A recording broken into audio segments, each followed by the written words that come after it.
Hello and welcome to another edition of the B&B Show. My name is Brandon Kane. This guy to my left is going to be Seahawks Brendan Nelson, or to your right, I suppose. Brendan, how's it doing, man? How's it feel coming off a bye? Is it a little bit foreign to you? Like, what is this? I'm in the Yeah, playoffs, but I don't play? yeah, it's been a little while. I mean, we've had it before. We've had that first round bye before, but it's been a minute, and it's really precious right now, right? Because they only give out two a year now, and last time we got one, they gave out 4 years. So that number one seed is really valuable right now, and Seattle did a lot of great work this year to get it. So hopefully they can make it count over the next couple of weeks. I found myself, and maybe it's just that you're on the bye week and everybody's playing and you're not, and you get the number one seed. Maybe it's kind of artificial in gassing yourself up a little bit with this. But I found myself with a quiet, resolved sort of confidence with this sort of week to sort of sit on this team and think about this season and think about where this team is at. Do you feel the same way, or is there a growing sense of nervousness that just kind of comes with playoff football at times when you know it's do or die? Yeah, I feel the nervousness creeping in. It has to, right? It doesn't matter who you're playing. It doesn't matter the circumstances. How can you not be a little bit nervous coming off a 14-win regular season where you know what's going to happen this offseason? We're going to lose some coaches. We're going to lose some players. And this group is never going to be together again the way that it is right now. So you're going to have other chances to win down the line, of course. But with this particular group, this is probably your only shot. There's no way you're going to keep everybody. So you got to cash in while it's there. And there are some nerves that come with that. But at the same time, I think this team has earned our trust. Any major sort of takeaways from watching the wild card weekend action? I felt like there was a little bit loose and freeness with the ball at times, turnover wise. Typically, you get playoffs where that seems to be a little bit more lock and key, where teams are a little more careful. Felt like teams were kind of letting it go, fourth downs, going for it right and left. It felt like the teams that ran the ball found the most success, that stayed committed to doing that. Anything that you had that stood out to you? I think it's just how close most of the games were. And it does remind you that when you get into the playoffs, things are always going to get condensed down a little bit. You're not going to just blow teams out the way that Seattle did quite a few times this year. You're not going to have an easy path. The games are probably going to be tough. And maybe we'll see something different this weekend.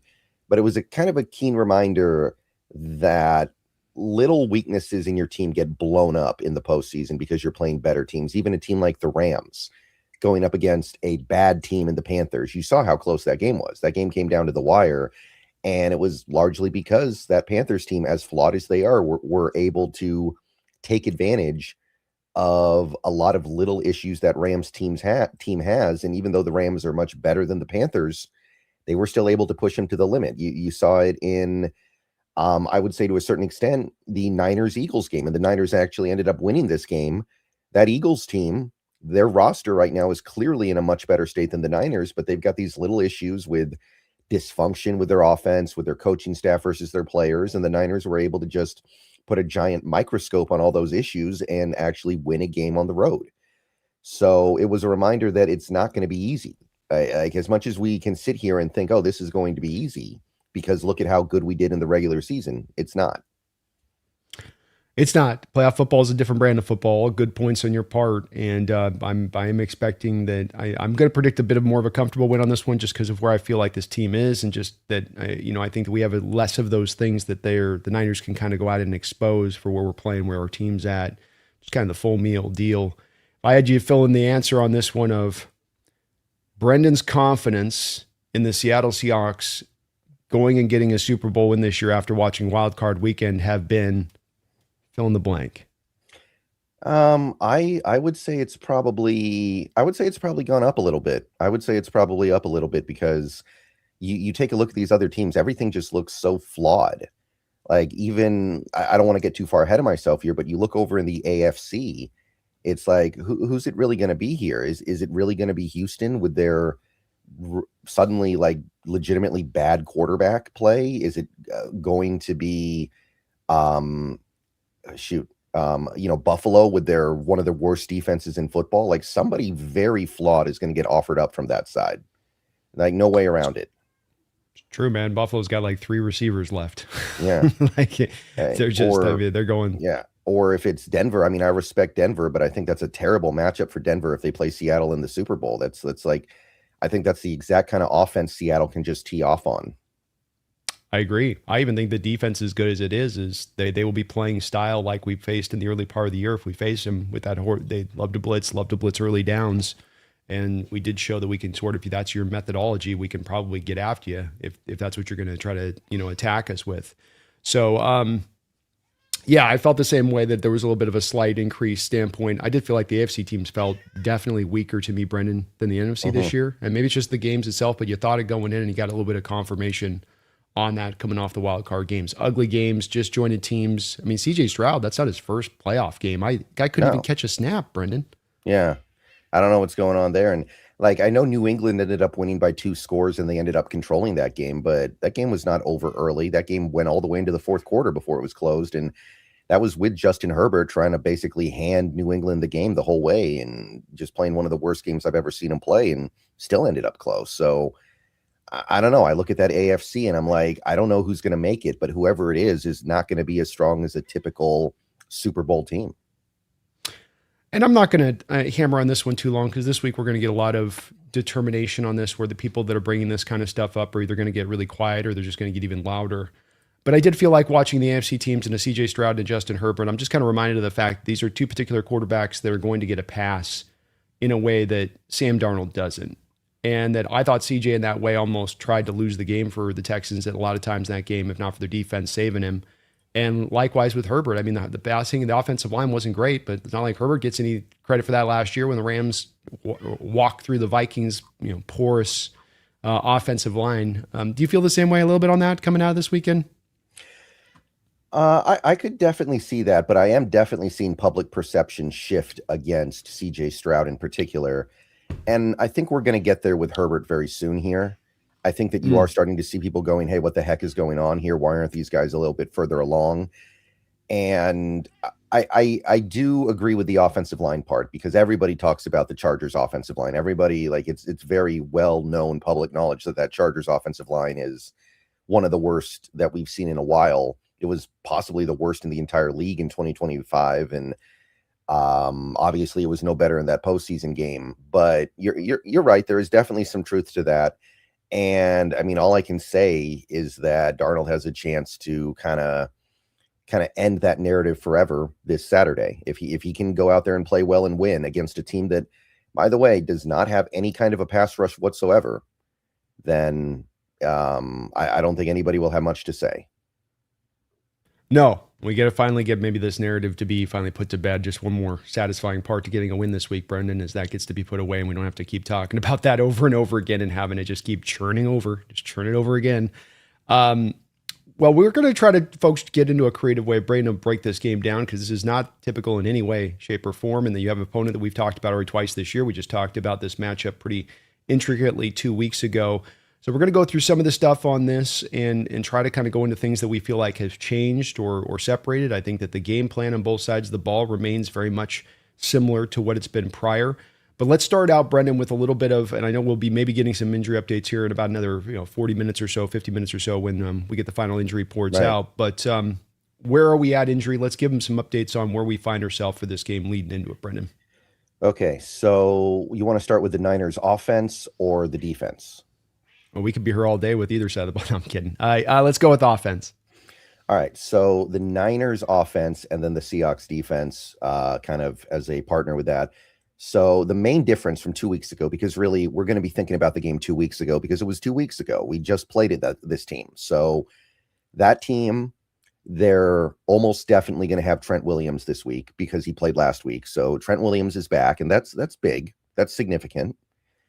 They might get Ricky Pearsall back. They might. I wouldn't assume anything with Pearsall because he is such a delicate player.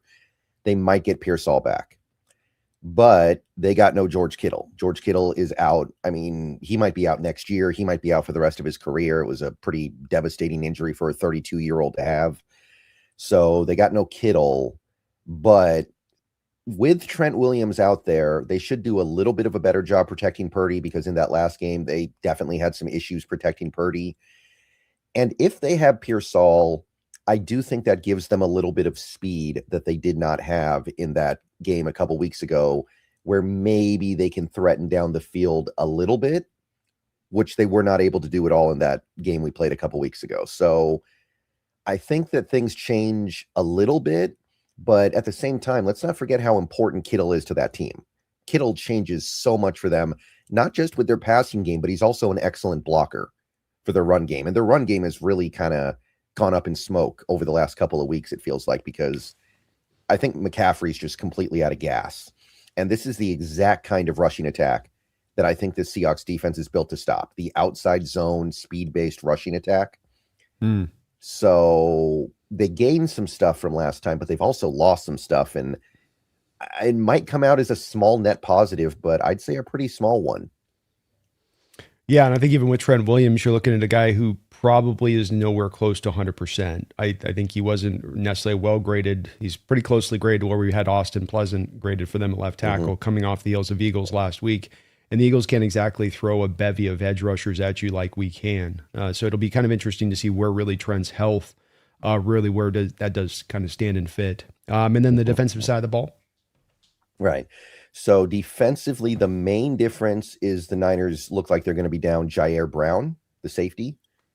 Now, a lot of Niners fans say that Jair Brown is bad. I don't know if he is or not. I know that it's kind of a thing where Niners fans think that he sucks.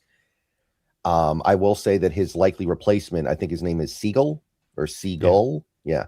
Probably a little bit better against the run, probably a little bit better tackler, but a much bigger liability in coverage. So there is a trade-off there. Now, we do have a little bit of a situation brewing here with Fred Warner, where they're starting to hype it up like he might actually play a little bit this week.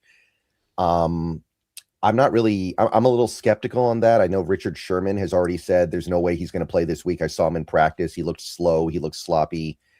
So it sounds like they're kind of messing around a little bit, kind of like they did with Trent Williams a couple weeks ago when we played them, and they were trying to say, oh, he might play when everybody knew he wasn't going to play. But it is worth monitoring.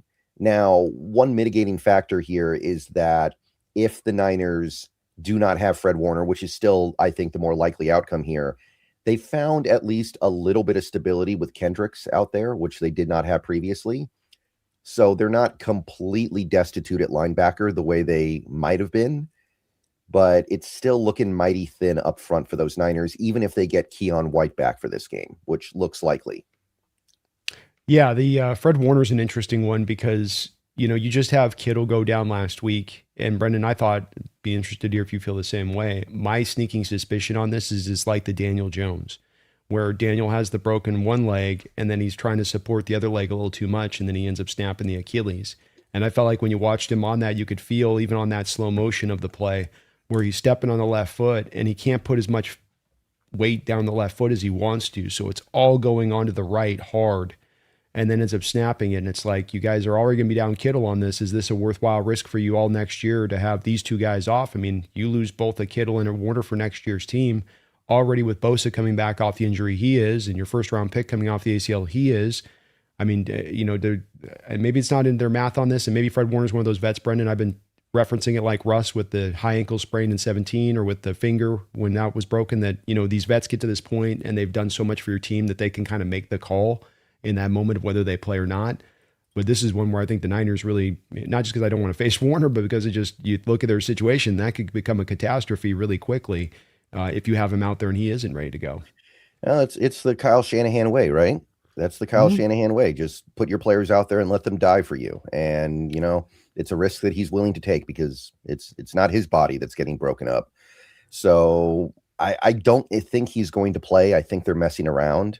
But it is notable that as of right now, it seems like a possibility, at least. I have to believe that even if he plays, he'll be on a limited snap count, or he'll just re-injure himself like you're intimating, which, hey, I understand. We're in the divisional round of the playoffs. We're a few games away from the Super Bowl. To a certain extent, I'm sure these players are like, well, screw if I get hurt. I just want to be out there and try to help my team win because this is what it's all for. Especially a player like Fred Warner, who I know he's not old yet, but he's getting to the point where he starts to probably wonder, how many more chances am I going to have at this? I'm sure Kittle's thinking something similar when he goes out there in that Eagles game or against the Seahawks a couple weeks ago. But it I don't know. It seems a little irresponsible to me. And we make fun of Shanahan for some of the injury stuff that he does, but I don't think he's that irresponsible. I would think not. I mean, I think with the injury stuff, they'd be a little more careful than the overuse, but you aren't kidding. You mentioned McCaffrey. If that guy got to the Super Bowl this year, I think he'd probably end up setting a touch record in NFL history. And the guy might end up with like 550 touches if they got to the Super Bowl with how they use him so often. So Debo Samuel before him, was in the same kind of way, where it's just like they used him up in a lot of ways and blew him out a little bit. So we'll see how it goes with that as far as the injury goes. Still, Seattle's got a defense that's not a particularly strong one, where there's a lot of ways for them to still go after, an attack. So it's, I think, as good as you could ask, especially considering our injury situation, though we did have one crazy injury that came up yesterday, Brendan, that has me a little concerned. Yeah, we got to talk about this. So most of it's pretty clear. Most of it looks pretty good, but it seems like, and we didn't get full context yet. I want to be clear. We're speculating here.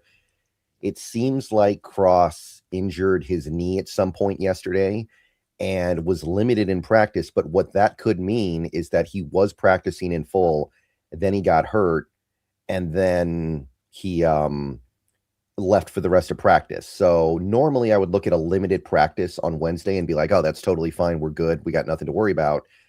But the context of this limited does make me wonder how in how good a shape is this guy going to be. And remember, Josh Jones, they talked about how he's basically held together with duct tape at this point, and he has not practiced yet this week either. So we do have a little something going on there that I think needs to be understood as we go into the rest of this week. It is not a perfect setup here like we were hoping with the bye week. If anything, we got a little more injured over the bye week, I think. This team has gotten more injured in bye weeks this year, Brendan, than they do in the regular season. It's frustrating sometimes. The bye week, same thing happened to us on the bye. Remember, we had like 3 guys get injured on the bye week before. It's like, what happened here, guys? What the hell's going on? Well, let's peel into this matchup a little bit. We got a couple donos. Let me catch up on these real quick. Phoebe Moore Seahawks, thank you for the $5 donation. I don't get the hate on Arthur Smith. He's a proven play caller who runs zone blocking under center. What did he really have to work with in Pittsburgh? Yeah, Arthur Smith kind of feels like he's been really unlucky over the last several years with what he's been able to work with. Like he leaves Atlanta right before they get Bijan.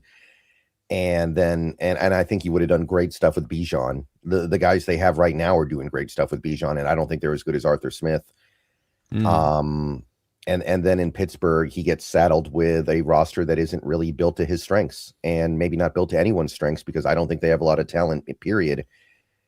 I imagine that Arthur Smith is still a coveted offensive coordinator, and I'll say it, if he does end up shaking free this offseason because of Tomlin stepping down, I'm pretty all over that to replace Kubiak if it comes to that.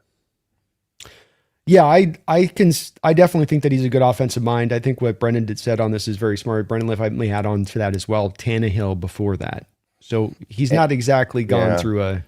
And he turned Tannehill into an elite quarterback for a little while there. There was that one year where Tannehill was like 120 QB rating.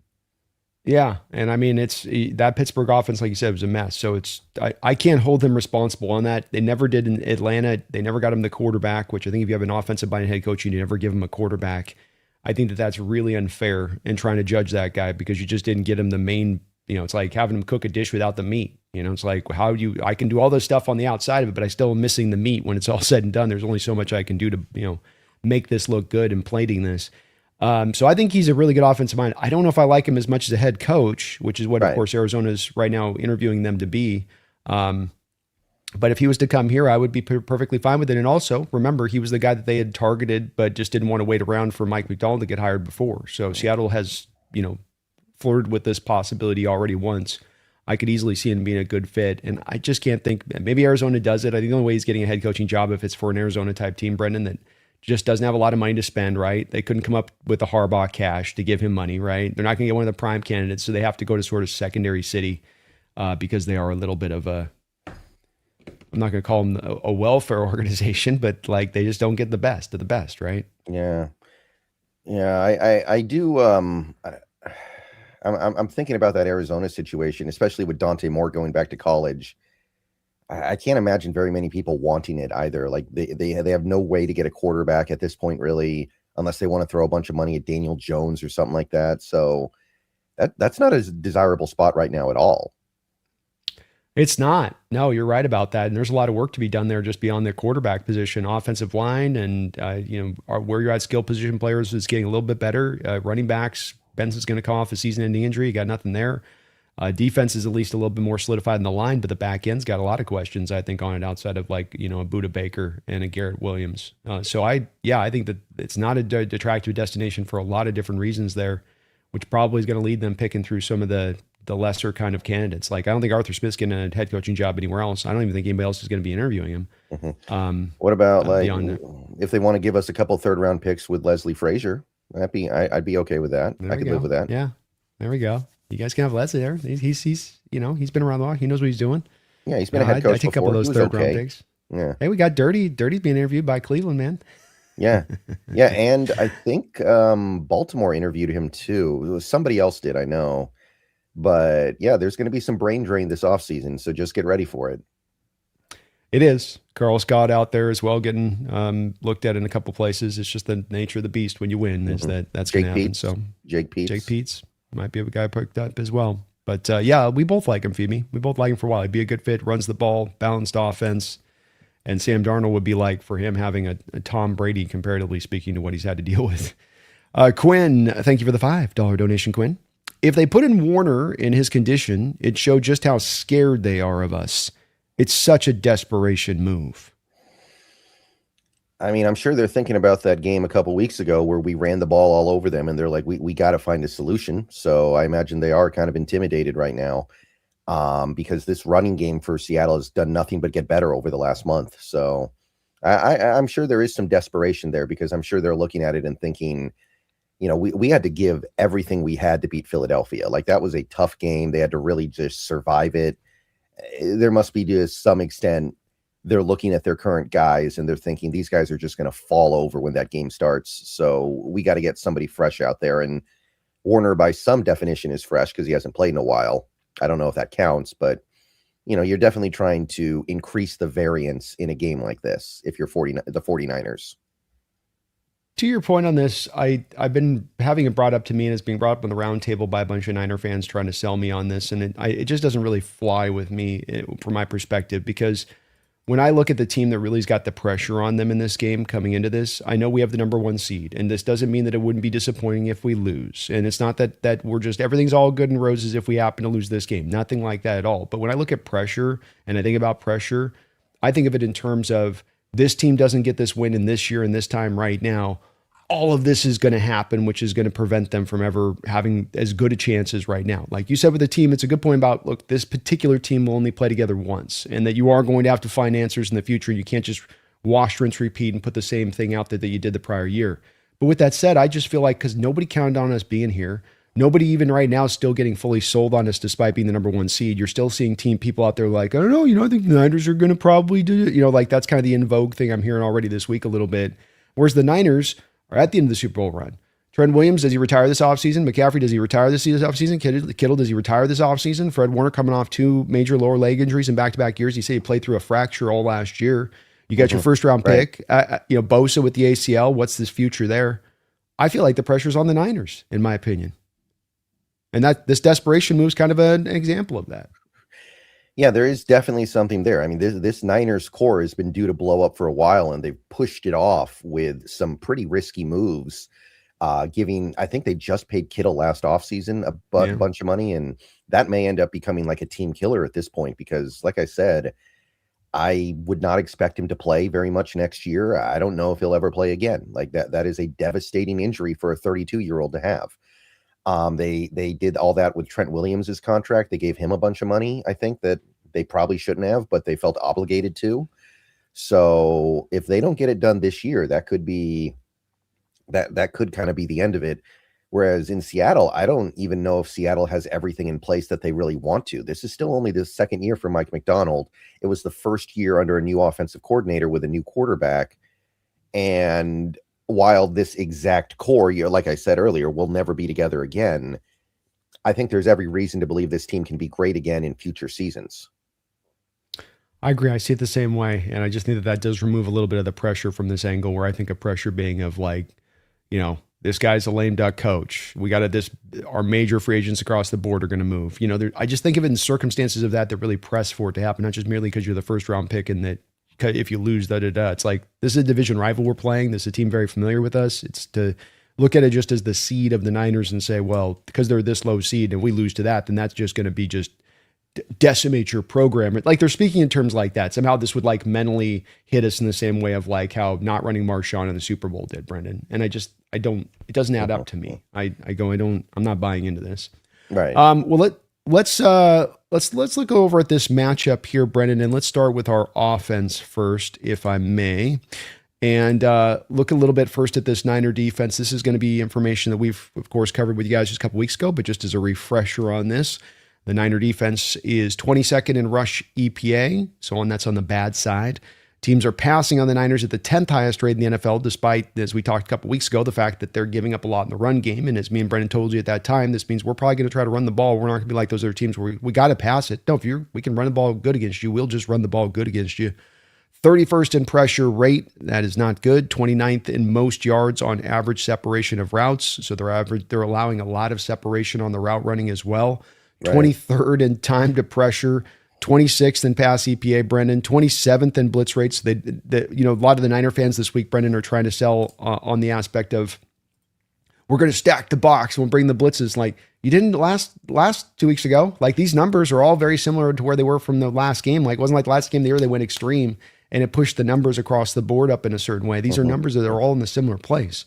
Right. So it's just not really in the Niners' bag. Yeah, earlier this year when teams tried to do that on Seattle, Darnold was beating them to death down the field too. So it's not like we have no experience against that. We've also seen in the Coach Carroll defense, this is in a little bit of got the Coach Carroll defense to its inheritance. When that defense starts to try to blitz at a high rate, it's not really built to blitz. It's like kind of fish out of water sort of feeling when you start asking those guys to do a lot of it versus just kind of mixing it in every once in a while. Right. I saw a little bit of it against Philly, but not a lot. Yeah, just a little bit in there. They peppered in. 21st in yak in the league. So as well, on top of allowing a lot of separation in the route running, they're allowing a lot of yards after the catch as well inside of this. Boy, it's just a bad defense all the way down the line. 29th in stack box rate. They don't even stack the box, say nothing of blitzing. They are 3rd in light box rate. So they want to run a light box. That's where they want to live. That's how they want to breathe. They have teams running at them at the 5th highest percentage of inside runs in the NFL, and teams are running at the 29th percentage as far as outside runs. So teams hyper concentrating on attacking them on the inside. The reason being for this is that they employ the wide 9 scheme. And as I've said for years, the wide 9 scheme, it has all the defensive linemen basically stretched apart a little bit wider than you'll get in most alignments. And then this is going to open the door for A and B gap runs, downhill runs, to attack into those crevices and cracks, because then it becomes so much on the linebackers, as we've seen here, to then get in there and be able to make the play despite the lighter box, which we saw last week or 2 weeks ago against the Niners, Brendan, that's just, they don't have their prime guys out there to hold it down at that point. Even as 70% Fred Warner, it's going to be hard for them to just stop the run because they don't have the tactical, just showed those stats, they don't have the tactical pulls of the lever where here's the blitzes, here's run blitzes. Like the Broncos run blitz on 1st and 2nd down 24/7. And it's to run blitz, then get to the quarterback. But it's a full-on run blitz. They don't even have that in their bag to do it. Do you see the Niners trying to pull that strat out, or did they just try to do what they did last time and do it better? No, I think that even with that last game we played against them, as much as their defense did kind of get beat up in that game, they only allowed 13 points. I think that they, on some level, would say, we'll live with that and we'll hope our offense scores enough to win. And we'll just hope that we kind of do this. It's this really extreme bend, don't break style almost, where they just hope they'll be able to get the stops when they need it. And they hope they're able to get the stops in the red zone. And they're willing to live with the fact that they get run all over and they don't get pressure. It feels like they're okay with that. And they think they can just kind of win on the pivotal plays of the game, which is kind of what happened against Philly, right? Like Philly, that game really, to me, kind of hinged on the Niners getting off the field on a couple of 4th downs and forcing some field goals. So I think they're willing to live with that and just hope things work out. But I do think the right offense that is willing to stick to the run and just keep pounding it is going to be able to punish them. Yeah, agreed. I think that's the commitment to the run thing is something that stood out from this wild card weekend action, Brendan. That every team that won in the wild card had over 25 rushing attempts or more. Every single one of the team that won, and all the teams that lost had less than 25 rushing attempts, with the exception of one being Philadelphia. And with Seattle, I went back and looked at it, Brendan. We only have 2 games this year where we don't have 25 rushing attempts in a football game. So, and one of those was a 24 rushing attempt game. So you are this is that thing I talk about where, you've been playing playoff football by your offensive approach in the back half of the schedule. This is exactly that through a lot of this year, because this is what this becomes in the playoffs. It becomes much more run centric, in that it can be that team that's able to just get the rushing attempts out almost can be the kind of the indicator of who's probably going to win the game. And it gives me a lot of confidence with this coming in, where we're at with the run game, that we're going to just absolutely, stay on that point here. I formation looks, especially, Brendan. We brought out a lot of I formation looks, offset I with Oots out there at times. It did seem like they were able to kind of hold the Niners in a pickle with that, because you're going base. So now as a Niner team, do you want to get out of nickel and then go to your base, right? And you're putting a extra defensive lineman on the line for 5 guys, or a linebacker like Bruce Irvin used to be as that Sam linebacker in the Carroll defense back in the day. But then watching the tape back of that, Brendan, a lot of times on that point that, okay, now if a safety does come up in the box because you're bringing the extra help there, now you got the single safety. And this is a game to me that really, I feel like Shaheed's going to get a big play in this game. I feel like it was kind of there in the last game. They just didn't feel like they had to push the envelope that much because they had such control of the game and the way it worked. But I think you end up with one single high safety. That safety is going to lean to Jackson, Smith-Njigba. And this is the week where a guy like Shaheed should really be able to take the top of the defense off. Yeah, this Niners team, because they are a little bit low on talent and they're not playing great right now, is probably going to have a lot of plays where somebody guesses, where the defense just kind of cheats up and just has to guess where the play is going. And if they guess wrong, there could be some really, really big plays here. And I mean, if it's Fred Warner out there, that's a guy who usually guesses right because he is such a good player. But if it's, Kendricks or who's the other linebacker, it's not Bethune anymore. It's Waller. Yeah, or Wallow. What's his name? Wallow. That's it. Not Waller. Yeah. Wallow. Right. Yeah, Wallow. Less so. And one of these days you're going to guess wrong, and we're just going to hit that big play. And the Seahawks team has been winning just fine over the last several weeks without really busting a lot of big plays. So if the big play comes back, that's such an equalizer. You can work so hard to stop this Seattle team and play so well and keep it close, and then they bust a big play and it's over. It really is. And I've been showing, of course, Brendan, this play from the last game over and over again, just because this is the one that to me has really caught my attention with this, because number one, you were playing a heavy amount of you were playing a heavy amount of I formation looks as it is. So right from the start at Brendan, you can see here, this is the exact situation I'm talking about with you, where you got the offset I formation. So fullback rather than straight behind the quarterback, offset a little bit. Shaheed and JSN out there, one tight end. So just the 2 wide receiver set. This is a very traditional football kind of look, right? But that bottom side safety there, Brendan, see how he climbs up? Yeah. So he climbs up, and then you have Shaheed over the top. And then if you look at the other safety, watch the other safety to JSN. You see that? Yeah. And then remember the whole thing is, if he's even, he's leaving, right? Is he even there, or is he already leaving? Yeah, I mean, he looks like he's leaving to me. Half a yard ahead. Yeah, half a yard ahead. And this is you see Sam's head's concentrated on JSN here the whole way, and he ends up completing the ball to JSN. But if Sam's head turns there, that safety to the other side of the field can't get back over there. That high side safety, he's over on the far hash. So he can't, if Sam throws this and just throws as far as he basically can, that safety can't get back over there. That's right. Game over to me. So I think this is the week that does come up. I think you can work it off the I formation looks, and you must have run I formation about probably 10 to 12 times in the last game. And especially if you have success running the ball with it, you're going to get that safety to come up in the box, I guarantee you, because they're not going to trust their front to be able to hold up, especially after last game, Brendan, as far as that goes. Yeah. Is there anything offensively that you think is very important about what they need to bring out here specifically? Well, I think we need to see what's going on at that left tackle spot. Is it Cross? Is it Jones? Is it, God forbid, Kite? Yeah, Kite. And that's going to drastically affect how I feel about this game. If it is Cross, then I'm obviously feeling really good about that. If it's Jones, I think that's totally fine. This Niners team is not a team that can really get after the quarterback anyway. But, I'm thinking about that one play that Amari Kite played 2 weeks ago where we ran to the other side with him on the field. It was like 3rd and 2. We ran Charbonnet to the right, and everybody knew we were running right because everybody knew we were not going to want to run the ball behind Kite on his first play in 3 months. I'm thinking about things like that, like things that could throw off this game a little bit. So I definitely want to see what's going on there. But assuming that we have a relatively normal offensive line, an offensive line that can hold together and play normally, then I am looking to definitely test them down the field a little bit. I'm not going to go crazy with it because I feel like a big part of Seattle's dominance recently has been time of possession. And I want to win that time of possession. And big plays are great, but they do kind of help eliminate the time of possession advantage that you might have. Because if the Niners move the ball in this game at all, it's almost certainly going to be little bits at a time. So I don't want to get into a situation where even if Seattle is scoring, they're putting up 3-play drive touchdowns and the Niners are putting together 12-play drive touchdowns. I wouldn't be too worried about it because I don't think that Niners offense can actually hang over the course of a 60-minute game with this defense, and they can't score enough to keep up. But I don't want to get into a situation where they're just dominating time of possession because Seattle's drives are only taking 3 or 4 plays.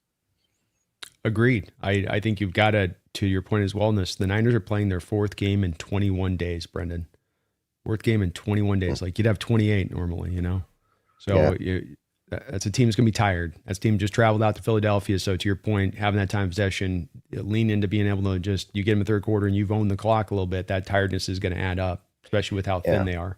And don't fall too much for that Eagles game either. I mean, Kevin Patullo, very, very simple offense that he's running over there. I understand that Seattle's offense isn't the most complex in the league, but Kubiak can do some things that Patullo clearly cannot, to get way more out of our talent than Patullo was getting out of his talent in Philly. So it's going to be something completely different. I think that Eagles offense is really easy to defend. It feels like they run 3 different route combinations and that's it. So it's going to be something completely different. A lot of shade for Jalen Hurts coming out from what we're hearing with Philadelphia in that they still have to really run a very hyper rudimentary offense, not because it's the style that they want to play by, but because he can't do the things they want him to do from a complexity angle, according to what I've heard in the background on this. It sounds like you're sort of intimating the same thing on what you're hearing from Philadelphia to your point, to the difference of this, and that, Sam's not limited in that same way, I wouldn't believe. Right. I think that we have learned some tough lessons about Hurts. And the thing to keep in mind in that game, the Niners got no pressure on him. So he had no pressure and he still couldn't move the ball down the field. That's pretty sad for a guy who was getting hyped up as a top 5 quarterback. That to me is disqualifying. You should have put up 40 points in that game with the pressure the Eagles were getting, the Niners were getting. Oh, and this deep into his career, to be hearing that they're having to limit what they're able to call offensively, and does this now where some of the AJ Brown stuff comes from, and where some of the frustrations come out of that? We're running a rudimentary offense. Teams have figured out we're running the rudimentary offense. They're taking away stuff, and we don't have any other extra answers. But just this kind of one simplified thing. It's a little bit messy there right now with Philadelphia, but back to your point on this is just we're not going to be trotting out the same kind of offense that Philadelphia tried out there. And I did just feel like that from an energy standpoint, I can't point to something specific on this, Brendan, but I did just feel like from an energy standpoint, the Niners went out there, you felt it on the trick play. We're going to take this game. We want to go try to win this game. Felt like the Eagles kind of were doing this can we just play not to lose? Can we just kind of just get ourselves past the finish line? And that's kind of their style of ball sometimes and how they play, just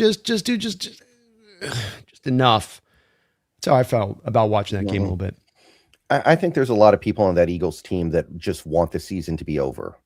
And certainly AJ Brown seems like he's one of them. And there are probably some other guys as well. And there have been a lot of reports over the last several days about how Saquon was really unhappy with the offense, and AJ Brown, of course, but also there was a lot of stuff going on with that Eagles team in terms of their dysfunction that kind of got washed over in recent weeks because they did play a little better and their defense was playing better, but that was a very dysfunctional team. We do have a little bit of an update here. So according to David Lombardi, Fred Warner is not practicing today. So he did practice a little bit yesterday and the day before. No practice for Fred Warner today. So I think we can probably put that to bed now. He's not playing. I'd be surprised if they did on this. I mean, they're talking it up, and Fred maybe the only thing that gets me to the point of this, if Fred comes in and he pounds the desk on Shanahan, and you think about what this guy's done for you and the warrior he's been for you, and you're Shanahan there, and you got the doctors telling you one thing, and he's sitting there saying, "Let me play." It would probably be very hard if I'm a coach in that moment to be like, "No, we got to think about the greater good here." I just being real on if I'm in that position, you know what I mean, and you're in the heart of it a little bit. Yeah, you got to protect the player from himself, though. And this is going to be one of those instances where I imagine that they probably will. Maybe. It's like I said, that Russ thing twice over, man. That high ankle sprain, he talked Carroll through playing through the high ankle sprain. No quarterbacks would normally play through that. And then that broken finger that he tried to come back from and play on that, where he was nowhere near 100% obviously there. And they're like, well, Gino was a backup. You had a viable backup there. But like that vet that's got that sway in the locker room, I don't know. It's got me nervous on this part of it, I guess, Brendan, but we'll see. We'll see. I'll just have to hold on. We look at flipping this over to the 49er offense. We've got some similar numbers to what we saw from the prior couple weeks ago. Pressure rate 11th overall, so they're good about keeping the pressure rate off. A team rushing EPA is 15th, middle of the road. Brock Purdy's on the longer side and holding the ball does not bode well for him. And part of the reason we were able to create the pressure prior is that he's holding the ball for 2.94 seconds, Brendan. 28th, 27th in highest blitz rate against them. So Seattle is second offensively in what they deal with in the blitz rate the NFL this season. The Niners are very rarely blitzed. 28th in average target separation, so they do not create a lot of target separation on the route running. 26th in play action, which I don't understand why they're so low on that and why they don't, for being an outside zone team, why they wouldn't use that more. 15th in yak, middle of the road. 32nd in light box rate usage. So they have the lowest light box race usage in the NFL. And this is kind of one of those things, Brendan, where both sides, this does not bode well for them, where we both are a team that I think can run down and get downhill on light box defensively. And then when you talk about our defense and how we operate from a light box, and that's how teams have tended to try to deal with you, it kind of goes into our strength, doesn't it, Brendan? Right. And that's why I say this is the kind of rushing attack I think Seattle can thrive on. A rushing attack like the Rams, where they're all about having these big interior offensive linemen and running more power. That's the kind of running game that I think can get us a little bit. But this Niners rushing attack, I think we can handle, even if they were playing a little bit better than they are right now. I don't even know if it's a good rushing attack right now because, again, McCaffrey seems like he's out of juice. He does, and they just aren't necessarily opening gargantuan holes either side. To Brendan's point on that, they're 24th in rushing inside percentage in the NFL, so just very infrequently they're going inside, but they are 12th in percentage of rushing to the outside in the NFL. So heavy usage, outside zone, bread and butter. Our defense has the methodology and approach to be able to stop that, Brendan. It's stylistically a good matchup for us in that way and how it sort of sets up here. When you look at this Niner offense the first time, you were able to create the pressure. You were able to squeeze down on the routes. Really stood out to me, Brendan, that maybe the best job we've done all year at, if they made a catch, you brought them down instantly. There was no extra yards after the catch. The guys were right there instantaneously to limit the yards. You got him in then because of that, a lot of third and long situations, whereas that first matchup, Brendan, it felt like they lived in 3rd and 3 all day long. Right. Second matchup felt like you're able to pull to the other side. So this is one where I can't see a lot of different ways you approach this particular game from how you did it in the last game defensively. There's going to be some little iterations of stuff that you're going to trot out there, but fireman's it, 5-zone, five-man blitzes is probably what you'll see if they're going to blitz. We're not going to send a huge lot of the house. It'll be the light boxes. It'll be some press coverage on the outside with a little bit of man, which I like to see, Brendan, when I watch back the tape. They actually worked in a little bit of man coverage concepts out of press and to both sides of the field, because sometimes you'll get press with a hawk defender to one side and then off coverage to the other side. But they were going full press, full man. Felt like that made, like we got with the Carolina Panthers a couple weeks ago, it felt like that made things uncomfortable for that offense because they were just anticipating a little bit more zone from us. Yeah, and that was something that Ted McMillan talked about after that game. They were not ready for us to play as much man as we did. Now, with the nature of football being a chess match, and with this being a chess match between McDonald and Shanahan, what do you think the answer from Shanahan is going to be, knowing that he had one of the worst games of his career as a play caller 2 weeks ago against this same defense. Like, well, what can he do knowing that he is now gaining possibly Ricky Pearsall and Trent Williams, but losing George Kittle? Like, is there anything you think he can do? I think he's a little stuck because I think you came back to like talking about what they did in the first game. And what I come down, if I'm a Niner perspective on this, that's like, it's a bit of the equivalency of what you talked about with us offensively, but even more so for them, being that controlling the clock and kind of owning the ball a little bit, keeping your defense as fresh as you can. Understanding this is what it takes to go at the Seahawks defense, is that they don't tend to give you shots over the top. I would embrace, if I was Shanahan, fully in this, how positive plays are great plays for me. I got to live in positive plays. I got to eliminate negative plays from our register on this. I might have to run a little bit more inside than we want to typically run, and try to lean on that more than we would. I've got to find a way within what I do offensive wise where I understand that this is going to be hard and grindy a little bit. And then if I can get into 3rd and 3 type situations in those 3rd and shorts, I can convert those. With Brock's legs, his legs come more to life than when I'm in 3rd and 3s for his ability to scramble and go get the first downs. So I would just be less than, maybe initially on the surface, you go, Ricky's there and he was able to get over the top on Woolen in the first matchup. So, maybe try to do that again. But as well with Ricky, in that first matchup, you pressed him up with Josh Jobe at one point. And this is where we come down to Brendan, why, when it comes down to stopping this offense, again, just I want to show you this play again from the first matchup, Brendan. When it comes down to stopping this team, which of course I don't probably have it here. Yeah, never mind. The Josh Jobe play where you had Ricky Pearsall in the slot, Jobe goes up and press man situation. He runs a crossing route. Jobe's right there, jumps the route and gets an interception. Seahawks got it to me, lean into that, make this team show they can get the separate. Like Juwan Jennings is a good contested catcher, but he's not a separator. He's not going to get down the field and take the top off the deep. Press down on this, given the man coverage concepts. You still usually have the safeties on the back end in this defense to protect if they do go deep. But I would like to see more of that from the Hawks defense to counter. If you're going to run those short passing routes, getting the press coverage of the line, kind of chucking them at the line of scrimmage and getting them off that timing of that route a little bit can be so huge then for limiting some of those short yardage throws and the quick little passes into space. How about from your perspective? Yeah, I mean, the only thing that you can possibly think about is that maybe Pearsall gives them a little bit of downfield speed that they didn't have last time. But I mean, how effective is he even going to be if he plays in this game? Is he going to have all of his speed? Because what we're talking about is finding some way to take the top off, because last time the Niners could not even really threaten down the field. Everything had to be like little chunks at a time. And it's so hard to score points against this defense when you're just moving the ball a little bit at a time, because you have to get so many things right in a row, and one negative play feels like it just kills your drive most of the time. So that's the only thing I can really think of, right? Because their ability to slowly move the ball down the field is also crippled because they don't have Kittle. I think Kittle's a big deal, especially to that outside zone rushing. So like you said, maybe they do a little bit more inside zone stuff in this game. Maybe they do pound it up the middle a little bit, trying to get those 3-yard, 4-yard gains.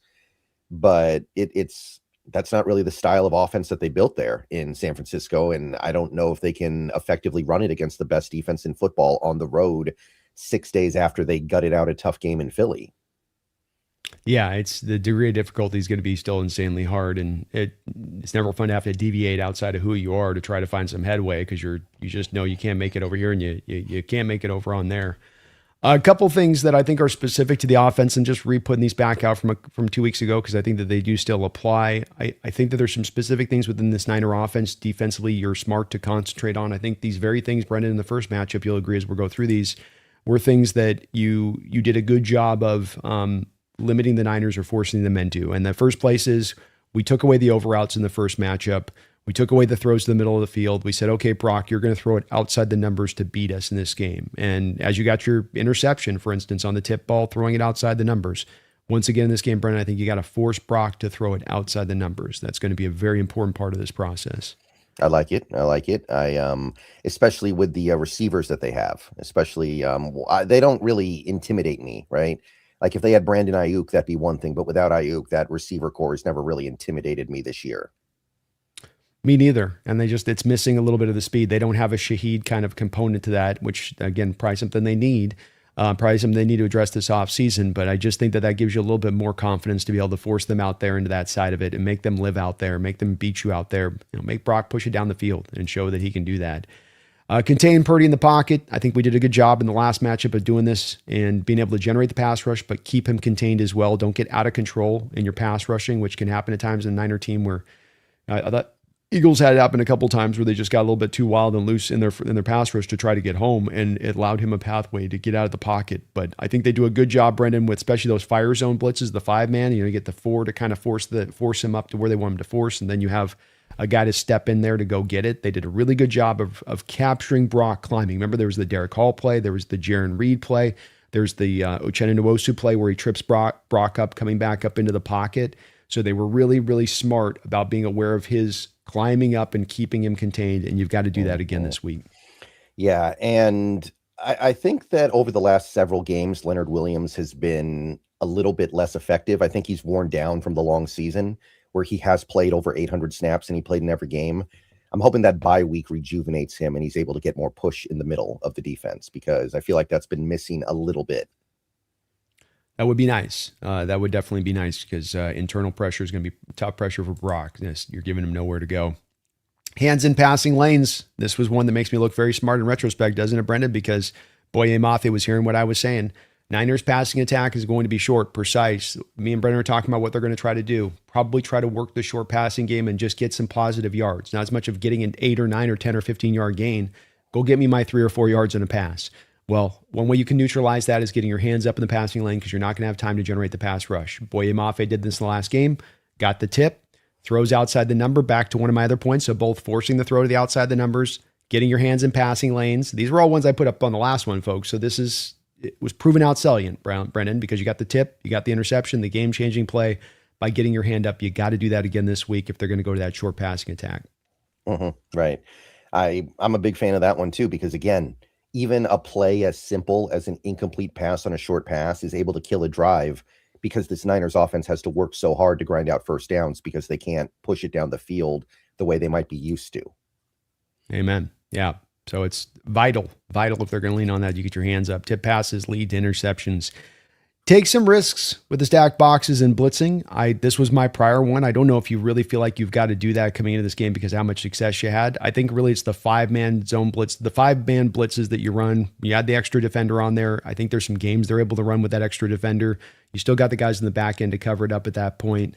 That had some good effect on the last matchup, but I certainly think at this point you don't have to necessarily go, too hard with that in this particular game, because the offense just isn't as much of a test, it feels like, especially after we just played them last. Right. And I think these edge rushers and defensive linemen are going to be ready to really generate a lot of pressure on their own, because they did get the week off and they haven't been the most effective generating pressure the last several weeks. So I think they needed that week. Yeah, I could see it. And you're able to throw the waves at them. So you should be able to keep these guys pretty fresh within that. Buzz the over routes aggressively. This comes back to making him throw outside the numbers. Brock Purdy, on the majority of his interceptions this year, have come on over route throws. We had Ernest Jones pick him off on an over route throw in the first matchup. This is where he can be susceptible to the picks. This is also where they do the most damage offensively. So take it away, and you can maybe get an interception on the back of taking it away, but take it away and you're forcing them to kind of play more of that left-handed, where they don't want to be living. So aggressively buzzing those over routes, finding some creative coverages within that to take that stuff away and make those looks muddled for Brock, I think would be a big deal here. Yeah, I like this as well. Definitely try to take that away, and you might get another Ernest Jones interception. Been a while since he's had one, but his understanding of landmarks in zone defense is excellent, and I believe there's an opportunity for him to make another play this week. 100%. Don't let them live where they want to live. Try to create confusion and disguise the looks. This is where I think you can play the 5-man zone blitzes. You can play with a little bit of the stack boxes here or there. I do like running some creativity up front against Brock, getting him thinking. This is a Niner offense built with how much pre-snap destination location finding can we do versus trying to go post-snap and figure it out on the fly. It doesn't want to live that way. So the more you can make it live, and this is within the Mike McDonald, of course, defense inherently and how it's kind of foundationally set up, how can I make them live in post-snap processing and then change that up? And that's the disguising, the confusion, Doesn't have to be a wild amount of stuff you're throwing, but that you're just not giving him, similar looks over and over again for Brock to get comfortable in rhythm and trust what he gets to see prior to the snap. Right. And I think McDonald kind of learned that lesson after the Tampa Bay game, right? I think he kind of learned that I gotta be willing to take chances here, or else I'll just end up getting kind of pushed out of the game. Agreed. It gets predictable if you're just going to go with the 4-man fronts and drop guys in coverage, and you got to be a little bit more stylistically creative than that. Intermix man coverage concepts, Brendan. I talked about it. I've seen some tape, 2 games of tape here on the Niners. Some of the best stuff that you've done against this Niner team and these Niners receivers is when you're playing man-based coverage concepts.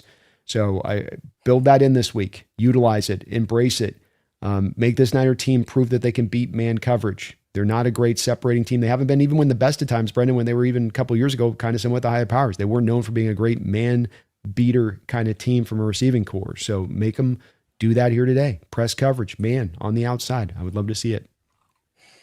Yeah, it worked so well last time, and it's something that seems like these opposing coaches don't expect because we've been such a zone-heavy team this year. So it's just another way to win the schematic battle.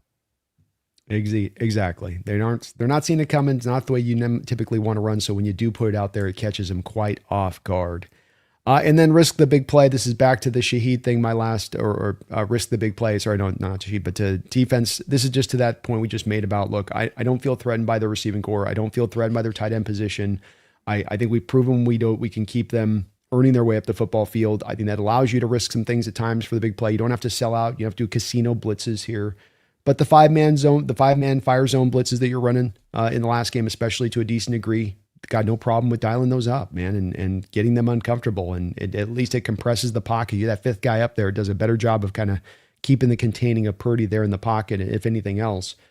So I'm willing to risk some things here in this game. You don't have to go hog wild crazy. You can kind of feel them out in the early parts of the game and dial this up maybe more into the 3rd and the 4th quarter, but certainly don't want to act scared against this Niner offense when the threats aren't necessarily as much there for where they've been historically speaking with them. Yeah, I guess one mitigating factor here would be Woolen, because he's showed up with an oblique injury this week.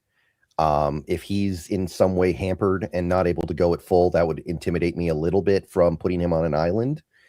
And even if he's out there, we know that he might not be 100%. Like if you look at Kyler Gordon on the Bears, that guy's been on the field for a while, clearly not himself, but trying to gut it out. So I definitely want to get an understanding of what Woolen is going to be at for this game before I commit to doing anything too crazy, because his play in recent weeks has been a huge part of what this defense has been able to do. Well said, including that Niner game where he maybe played his best game of the year in that Niner game. So yeah, he was amazing. Hopefully he can bounce back.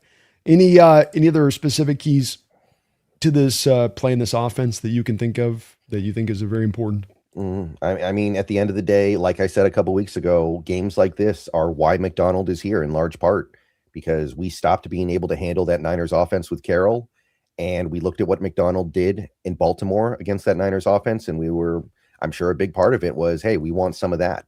We want that defense in here. So this is the moment where you prove it. And we've been over this before, but in their history, Shanahan versus McDonald's usually come out on top. It's a good matchup for him. It plays to his strengths. It plays into Kyle's weaknesses.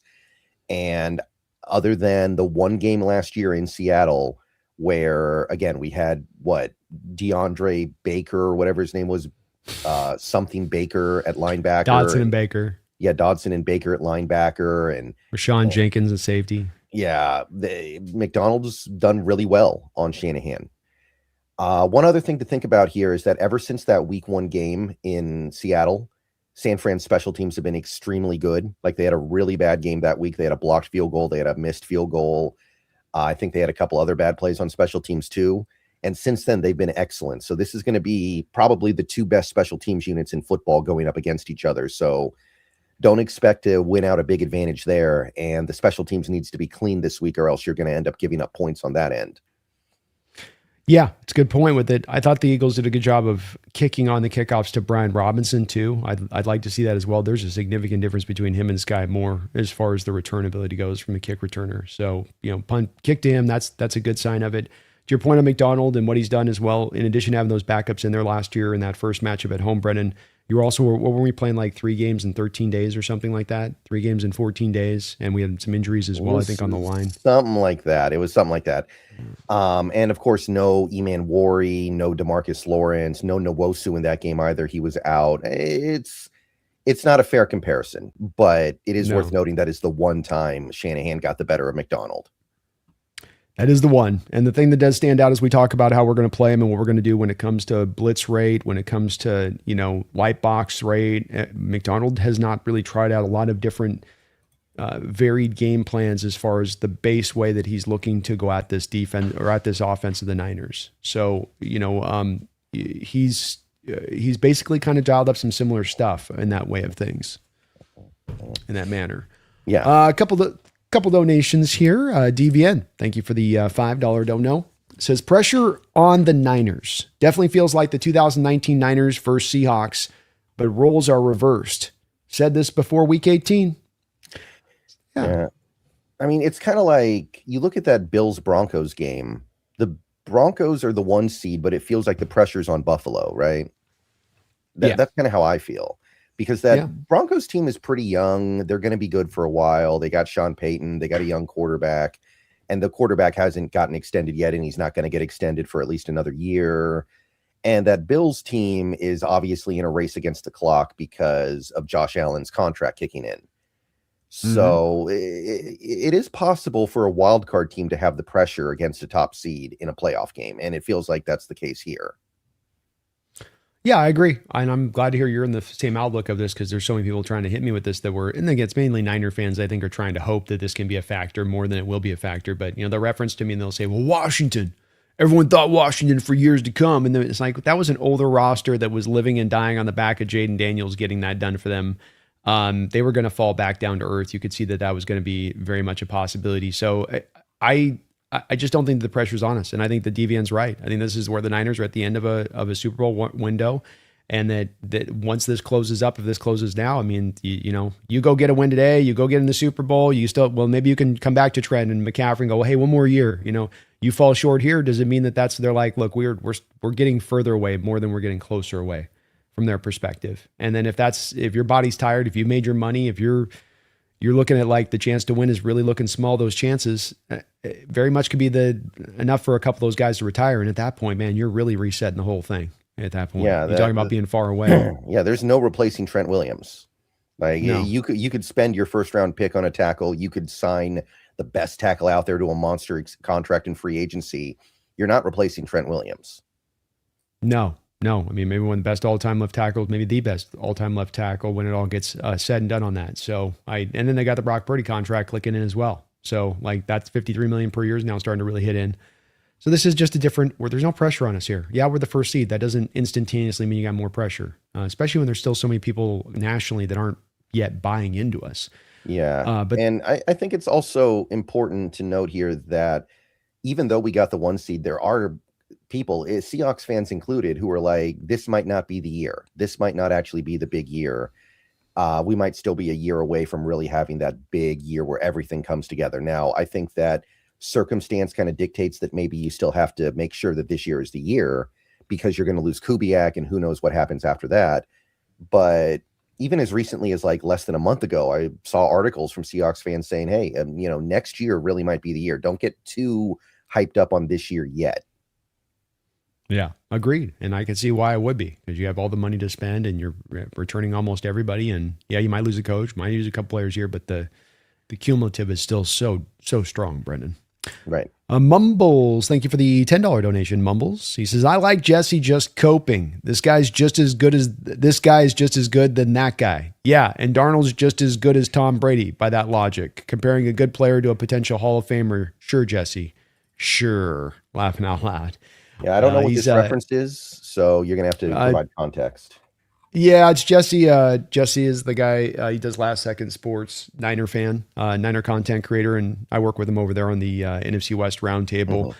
We've been having a long running debate going back and forth because he's very anti-Sam, and he's all the stuff that you've seen in your chat, all the stuff you've seen online. It's all the same stuff, right? From Ghost to he's going to fail in the big moment. And then when he doesn't fail in the big moment, they're just like, he'll fail in the next big moment. Well, not this big moment. It's got to be a big moment, but in the playoff game. But then with this, like, it starts becoming this like moving goalpost thing that goes on a bit when you're trying to have this debate with people on it. I'm sure you've encountered the same thing. And he's dug in. And he thinks this week Sam's going to lose it for us. He thinks this week Sam's going to turn into the pumpkin, like again, all the narrative stuff you've heard too, right? Like just you roll your eyes at this point. You're like, look, if this was going to happen, it would have happened by this point. We got 2 years of football here, you know, and I'd argue Sam Darnold's never played in a big game in his career anyway. So I don't even know what a big game Sam Darnold looks like. He's played in one wild card round game. That's it. So, well, that's what they take. They go, he's never, and then what they'll say is that he's never won a playoff game, Brendan. That's the thing they'll say too. Like, well, he's played in one playoff game. Like, some of this stuff, I get some criticism with Sam. It ain't that I'm thinking that he just flies on high here, Brendan.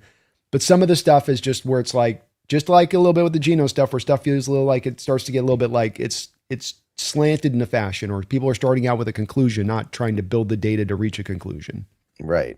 I feel you. And by the way, he could give the game away and we could still win. Like Rex Grossman made a Super Bowl once upon a time. This team is built to win without their quarterback having a great game. I know the Panthers aren't good, but a few weeks ago, we beat a Panthers team that did make the postseason by 3 scores in a game where Darnold was bad. Right. I mean, Darnold was kind of bad against the Rams a few weeks ago, and we still won that game in against a team that a lot of people at that point thought was the favorite to win the Super Bowl. So this team is built to overcome a lot of stuff from the quarterback still. So I don't know why that would even be that big of a consideration.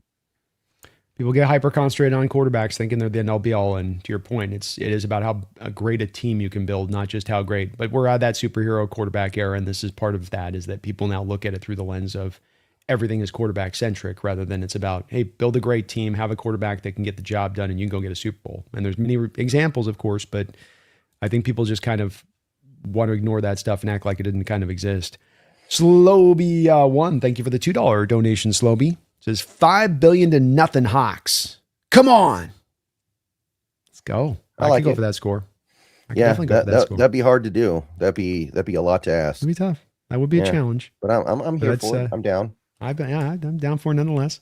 VB, thank you for the update and the $2 donation. Says Fred Warner did miss practice today. So interesting there. Yeah, interesting development. You'd think you'd want him running through the whole week of practice because he's just newly back to practice to get everything on point with that. So to have him rest, it makes you wonder, is the foot a little sore now today? Did they have a little bit of a setback there? Or are they just being careful? Or to your point, it does look like this maybe more lens to, okay, you're probably going to sit him here at this point at that. Yeah. And like I said, Sherman on Twitter, I think this was yesterday, kind of threw some cold water on the idea. He basically said, yeah, Warner doesn't look good in practice.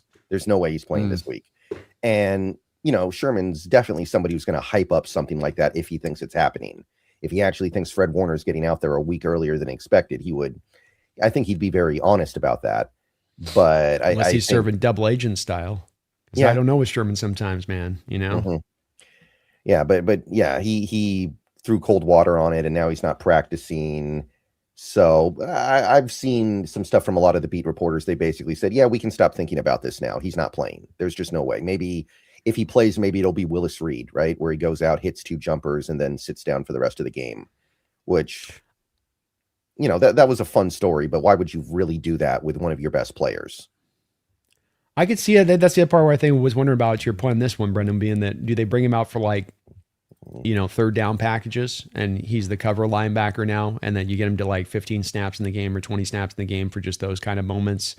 I kind of wonder if they try to do a little bit of that too, split the difference a little bit with this, but based on what we're hearing today, to your point back this feed me, that it does look like growing slimmer chances of Warner actually playing. Right. Seth K. Aloha, thank you for the $10 donation, Seth. Very kind of you guys, as always on this. He says, excuse me, I'm burping here, Brendan. Surprised AJ didn't have a bigger impact in the last game. Seems like a big mismatch for the Niner linebackers without Fred. Also, just make the obvious call, Kubiak, like running the ball at the 1 on first down. Yeah, that's going to be one thing that I'm really going to be focused on in this game, because if we don't have Cross and if we don't have Jones, then opportunities to score are really going to be few and far between. So you better not waste them. Like, you look back at that first game, it ended up working out, or the game 2 weeks ago, it ended up working out. But not scoring on that opening drive was a really, really brutal moment. And it ended up being okay, but that had better not happen this time. If I see 1st and goal from the 1 and we're not lining up in Barnyard, I'm going to lose my mind. Like, regardless of what happens at that point, because it's such a no-brainer.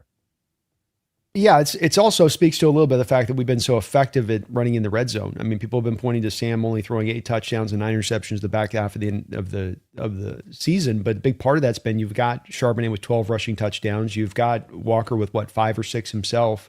Yeah. You know, if you put those two guys together, I mean, that's a lot of rushing touchdowns. You're having a lot of effectiveness, a lot of those runs happening inside the red zone that you're getting those touchdowns.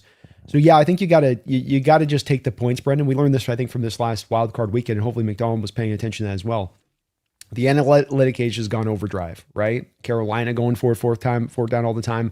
Bears going for a 4th down because of the Campbell influence to Ben Johnson, whatever the hell it is.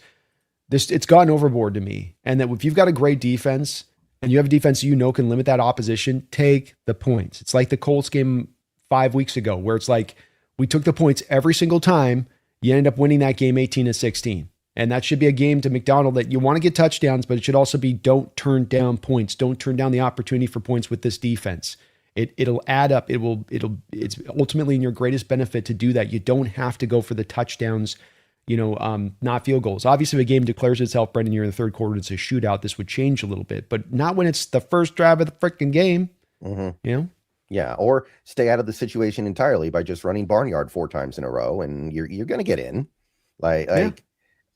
I just hope, because it felt like we barely ran that play in the second half of the year.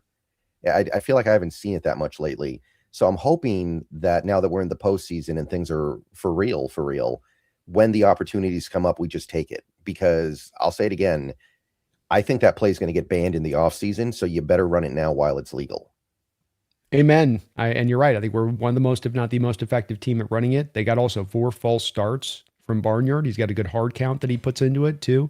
So you got to bring it out this week at every turn that you can. And even if it's a third, if it's a 3rd and 2 and you're on their side of the field and you're going to go for it on 4th down, run it twice like Philadelphia does in those moments. Get your 1 yard and then get your 2nd yard and get your 1st down. I have no issue doing that in this game, and lean into it. One part of this that has nothing to do with, sorry, go ahead. I was just going to say real quick, especially against this Niners front that is lacking beef on the inside. Like, what can they do to stop Barnyard? They've got nothing in the middle that can stop a Barnyard. No, I think you can run it all day long on this defense. AJ is definitely a guy that should have a role here in this offense in this game. One guy that they have brought off of the injured reserve that they can activate for this game, but I'm not so sure I want to, and let's get your thoughts on this, is we've got Elijah Arroyo being back to being activated. And, I look at the last game against the Niners and what Saubert and Barner are bringing out there and what you get with Oots now starting to click in as a run blocker, especially run blocking, especially with these 3 guys. And the thing with Arroyo, and we knew this going back to scouting him last year, he's a willing blocker, but he's a little light in the pants as far as blocking goes. He just doesn't have that strength at the point of attack. He was not well graded as a run blocker this year. Is it worthwhile to activate him for this piece in this game and then have maybe a guy in Saubert that you deactivate on that other side of it? I don't have confidence, I guess, in their ability to maximize Arroyo this year into thinking that that's worthwhile to do so. I'm definitely not deactivating Saubert. Can you deactivate Collar Up? And no, it wouldn't be the choice between him and that. It'd be you got to pick somebody that's like been active almost here, right? So it's got to be an Oots, or it's got to be, you're not going to do it with the offensive lineman because you need the extra kite out there for your deal. I mean, I'm sure you have all 3 of those guys.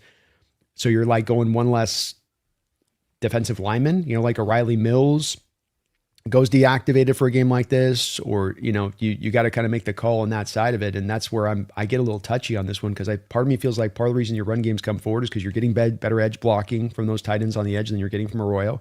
And then when you look at Arroyo going out of the lineup, the running game has come forward. I also don't like the fact that the team never really had much of a plan for Elijah throughout the course of this year, Brendan, and that they didn't really know what to do with him for a large part of this season. Yeah. I do wonder if maybe having a tight end with some speed and athleticism would be nice for mismatch stuff, even if you don't use them a lot. But you're right. We have to figure out who we're deactivating because of that. Are we deactivating Riley Mills would be a reasonable candidate? Are you deactivating Was Pat O'Connell active last time we played? Could it be him? Could it be Nehemiah Pritchett? That's kind of the question, because one thing that I said last week, and I think this still applies, now that we're here in the postseason, I think that it will be the preference of this team to not lean on their rookies as much as possible. Like, of course, you're going to have to lean on Zabel. Of course, you're going to lean on Nicky Manwari, because those guys have been so good for you and they're starters, so you got to rock with it. But a guy like Arroyo and a guy like Horton,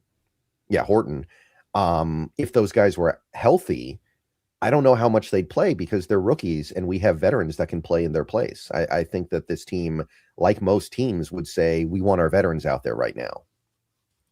I would think the same thing. And so I'm a little worried here. You mentioned like Pritchett, and we go back to Woolen's oblique. It's like, okay, Woolen can't go all the way through the game. Josh Jobe gets injured. You know, now you don't have Nehemiah Pritchett active. It's like shades of the Marcus Burley situation in the Super Bowl, right? Where you didn't activate your nickel. You had then Thurl Simon out there for the whole game. Like, is that worthwhile to put yourself in that risky of a situation versus for what then Arroyo brings? And I just kind of feel like a little bit at this point, there's a little bit of this still lingering effect of Arroyo of, because he's a second round pick, this is somehow driving some of this, because they just have not had much of a plan for him on the field. He's not a particularly good run blocker. His injury situations come back, and you face that again after we knew we were going to be potentially having to face this with him coming out of college. I like the kid's top end for the future here, but this is real deal time right now. This ain't like go and figure some stuff out with the guy and get him acclimated into the playoffs. I love him as a weapon, I do, but frankly, you should have done more throughout the course of the season to have more of a tangible plan in place versus trying to figure this out at this time of year in this kind of game against this kind of opponent. Yeah, and at the end of the day, is he even 100%, right? It seems like he's close, but how can you ever really be 100% when you've missed over a month of football? So it doesn't seem necessary. I like the idea of having a more athletic tight end as an option, but we found such a good formula here with just running the ball with Barner and Saubert. So it definitely does feel like you're maybe a little better off riding with what you have. But again, the question is, should he even be active? And to me, that just depends on who you have available to deactivate. And I'd have to think about that. I'd have to look at the roster and see, can we afford to not have somebody like a Brady Russell? Can we afford to not have somebody like a Cam Akers? Mm-hmm. It's true. And maybe that's the route they go with it with those guys on it. We'll just have to see. But I'm guessing, having him practice, their intention is probably to activate him based on what we're seeing from their intention. Ethan with a $5 donation on your side is, thank you for that, Ethan. If the Raiders hire a defensive head coach like Saleh or Flores, does that make a Crosby trade less likely?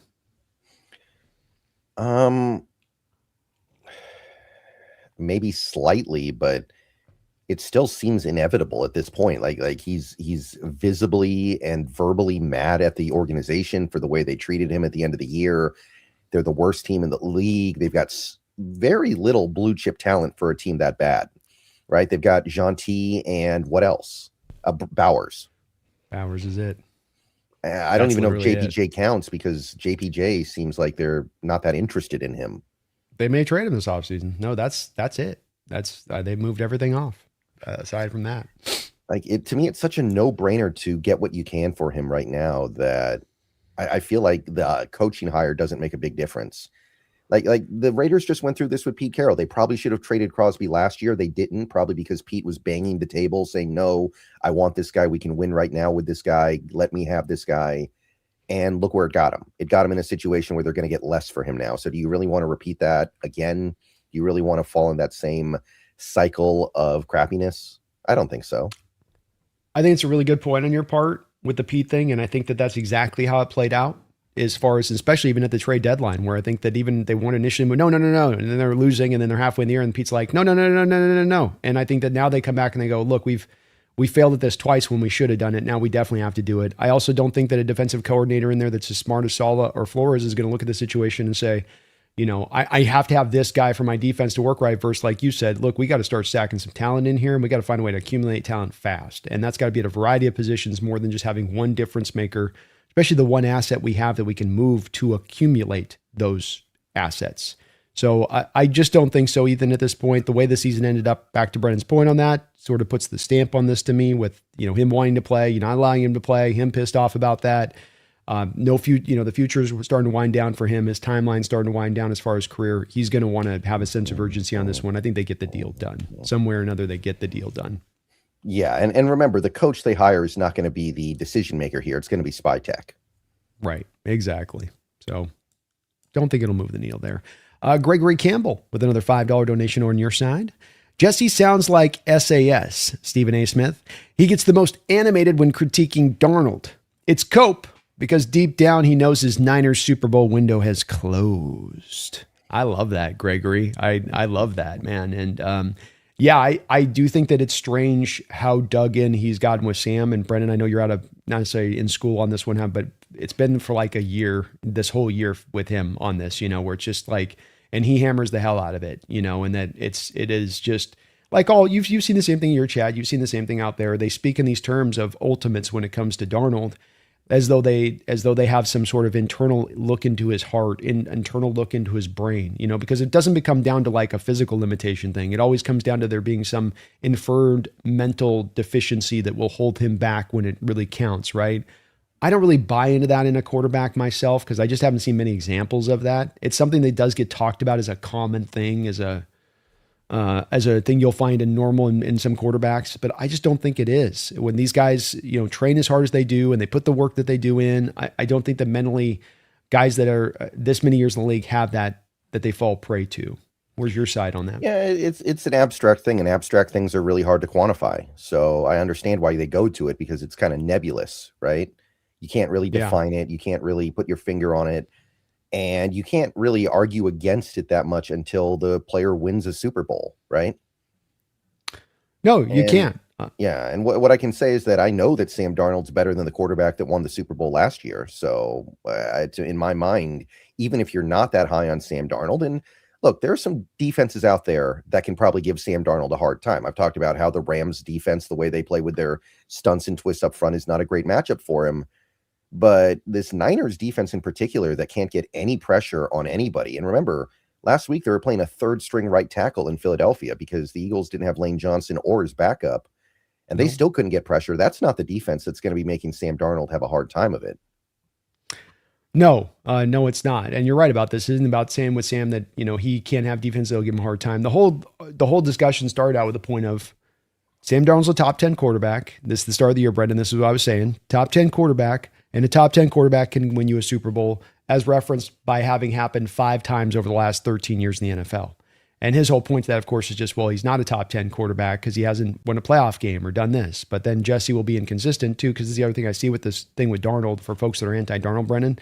If you start trying to probe for consistency, so if I bring up a name like Justin Herbert, he'll go, well, Justin's magnificent. He's the 6th best quarterback in the sport. I go, hold on. You see what I'm doing there? Where's the metric at on this one? Where does what's the line that we're judging this on exactly then? Because he's had multiple performances. He's looked worse than Darnold has. So not that I don't think Justin's actually a pretty good top 10 quarterback. I do think it, but it's just that supporting cast matters. And people don't want to really think about supporting cast and how this affects and funnels on down to the QB position. Instead, they want to think of it like the QB's on high and sort of operating above it almost, like he's just completely immune to that. He gets to do whatever he does and nothing that's happening around him has any real effect. Mm-hmm. Which I don't get the thinking. So the Seahawks have released their game statuses just in the last couple minutes here. Okay. And there's a big surprise on there. So let's go ahead and talk about it here real quick. So only 2 players have a designation. So everybody that I don't mention is good. Josh Jones is out, so he's done.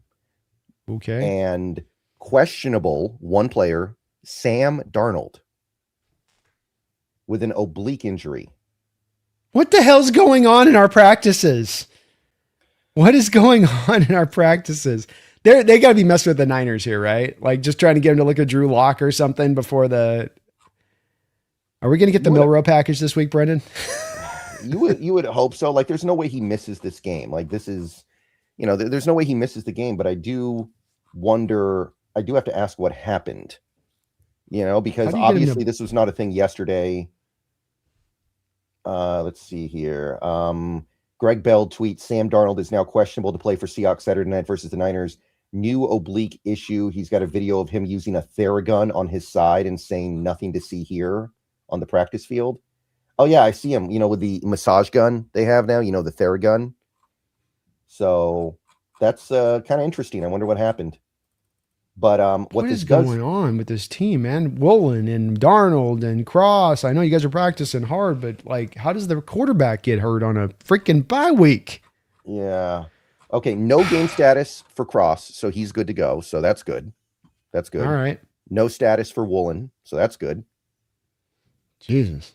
So very short injury report, but potentially very impactful because that's a curveball that I don't think any of us expected. No. Yeah, Kubiak was asked about Darnold and said, "I'll let McDonald talk about it." So Kubiak had no comment really, but we'll see what McDonald says later. Okay. Jeez. I hope everything's all right there. That changes this. I'm certainly Drew Lock can still win it, but yeah. It's Brennan. Check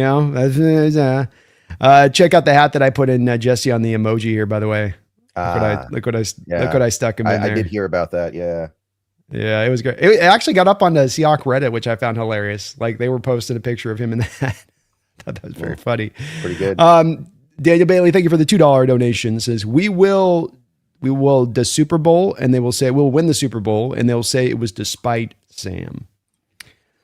I could see it happening, man. Especially if it's not him doing like 2 or 3 touchdown passes, that they'll fall back on that. And the bottom line of that is I won't care because the whole argument was proven true at the end of the day of this. And that's where I think sometimes the Sam thing, that's why I go back to the original point on the original argument, the original debate to me to other people was he's a top 10 quarterback. Top 10 quarterbacks can win you a Super Bowl. We can simplify all of the complexity of this down to just that bottom line terms of it. And if you go win a Super Bowl, and he's played at a top 10 performance this year, which he has unquestionably played as a top 10 quarterback in this sport this year, then it's been proven. Like the rule's been proven multiple times over the last 13 years. And the people can at that point try to deny it, but they are just denying reality at that point. And we got a Super Bowl at that point, so they can do all the squawking they want. We're hoisting the trophy, and it is what it is at that point. Seth K. Aloha, thank you for another $5 donation. Seth, appreciate your support today. Purdy has 4 less interceptions than Sam while playing 8 less games, yet Niner fans like Jesse will die on the hill that Purdy doesn't have a downside. Yeah, I mean, that's one thing that's kind of understated about this game and the Niners offense in general. Purdy's got his own turnover problems right now. He's actually got a higher interception rate than Darnold over the second half of the year. And I think it's the identical interception rate almost over the season. It might even be a little bit higher. The main reason why the Niners were able to not have a huge turnover negative margin was Mac Jones was pretty clean in his games. Yeah, it stands out to me when you look at the interceptions league this year. Interceptions are kind of up. It's hard to play the quarterback position more than ever before. There's 15 quarterbacks, Brendan, with 10 interceptions or more in the NFL this year. And when you consider the injuries that happen in the quarterback position, right? Like if all of the teams that had their quarterbacks playing all this year, like Sam's played with all the games, you're probably going to have somewhere in the neighborhood of like 20, right? Is that a fair assessment from your standpoint? If you had, if you take like you're saying with Mac and Brock and you kind of combine them up on this, now you're kind of getting to that spot. So, this is a time where interceptions are a little bit higher than ever before. The Sam interception numbers are very much juiced up by that Rams game, because since that Rams game, even when they say the 8 touchdown passes and 9 interceptions through the back of the schedule, it's like, well, 4 of those interceptions came in the one game, and he cleaned up a lot of that moving forward. And what you'll notice with them is that now they'll start to try to pivot off the interception. They'll say, well, it's a turnover problem. It's not an interception problem, because he's right around the regression of the mean of the league when it comes to the average of the league with the interceptions. So this is where I say that you can feel in the debates with Sam, people are starting out from a conclusion and then working the logic backwards to fit it. They're not starting out from, let me take all the data in and then reach a conclusion. And this kind of stuff, shows that, because we come back to there being a lack of consistency in the people's argument. What's good for Sam is not going to be what's good for this guy or good for that guy. I'm just going to put this particular metric only on his shoulders, and I'll not assess anybody else under the same kind of lens. And that's where I think it's completely unfair to Sam and also just completely wrong. Right. And the thing to keep in mind also is on Pro Football Focus, Darnold has 19 turnover worthy plays this year and 20 turnovers. So he's kind of getting unlucky here. Objectively, it's the same thing that Geno had last year. Geno last year had more turnovers than turnover worthy plays. That is very rare.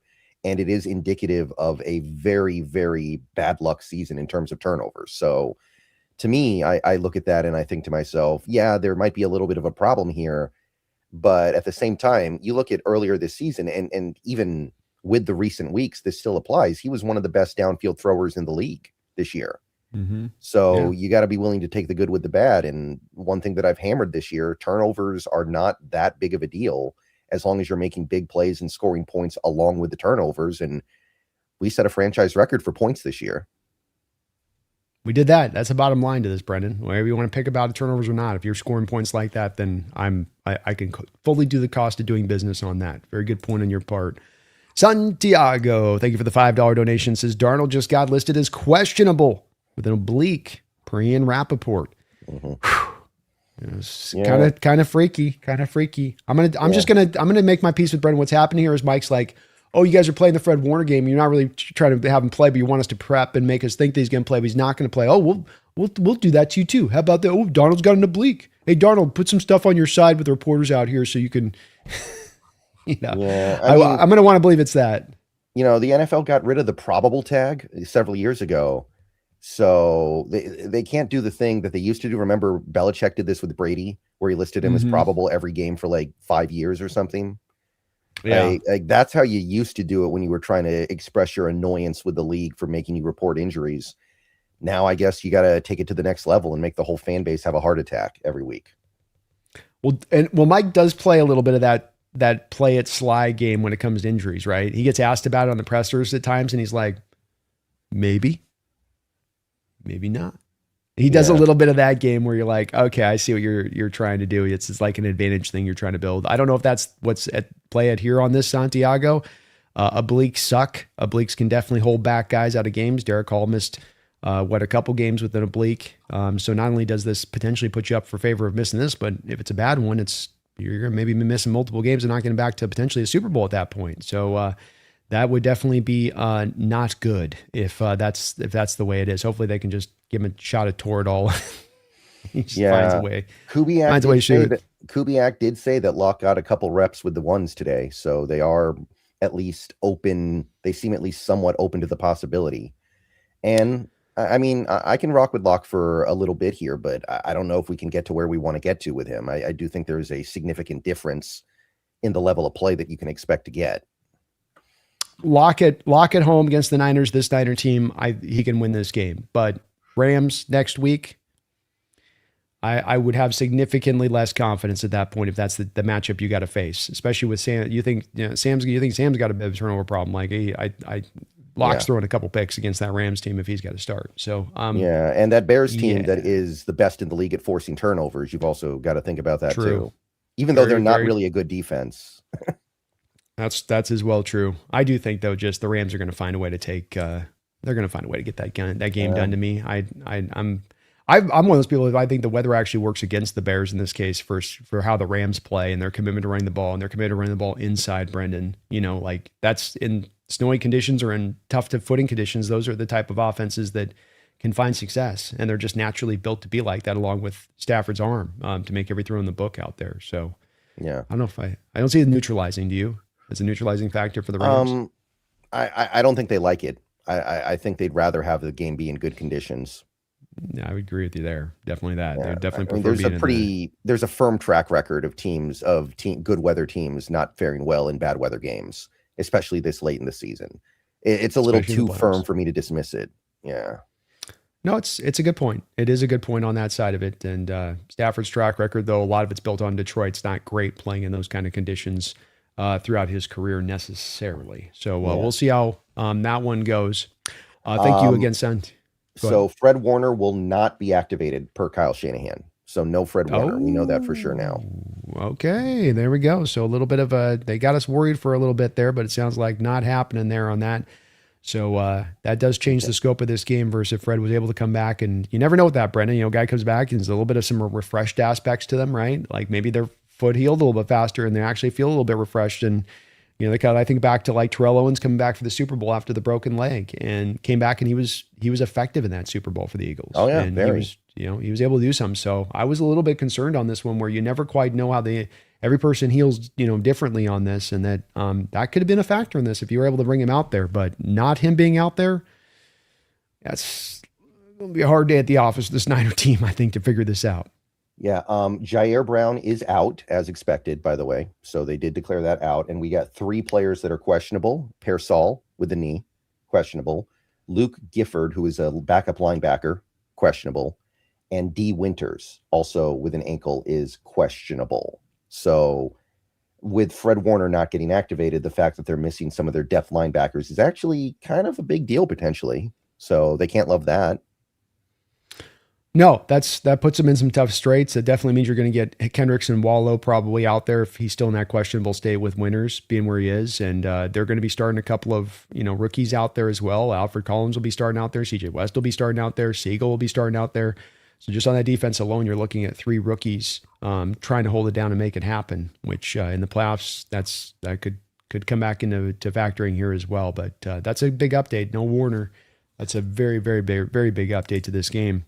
Even if he was in there as a sub package player, Brendan, on passing downs, is that in that line again could be a bit of a problem versus what they're going to trot out there. And Kendrickson played well and Wallow played well last week, but night and day difference from where they've been in recent years there with Greenlaw and Warner both out there at the same time at times. Devastating, combo. Thrill House, thank you for the $2 donation. Thrill House says, any chance this could be a game 1 49ers game? What does this refer to? This could be a game 1 49ers game. I think he means the first game of the season. Oh. I mean, is that what he's... Yeah, there's a chance of pretty much anything. Like, anything is possible. I don't really know how to address this question because, that's just the nature of NFL football. Pretty much any outcome is on the table.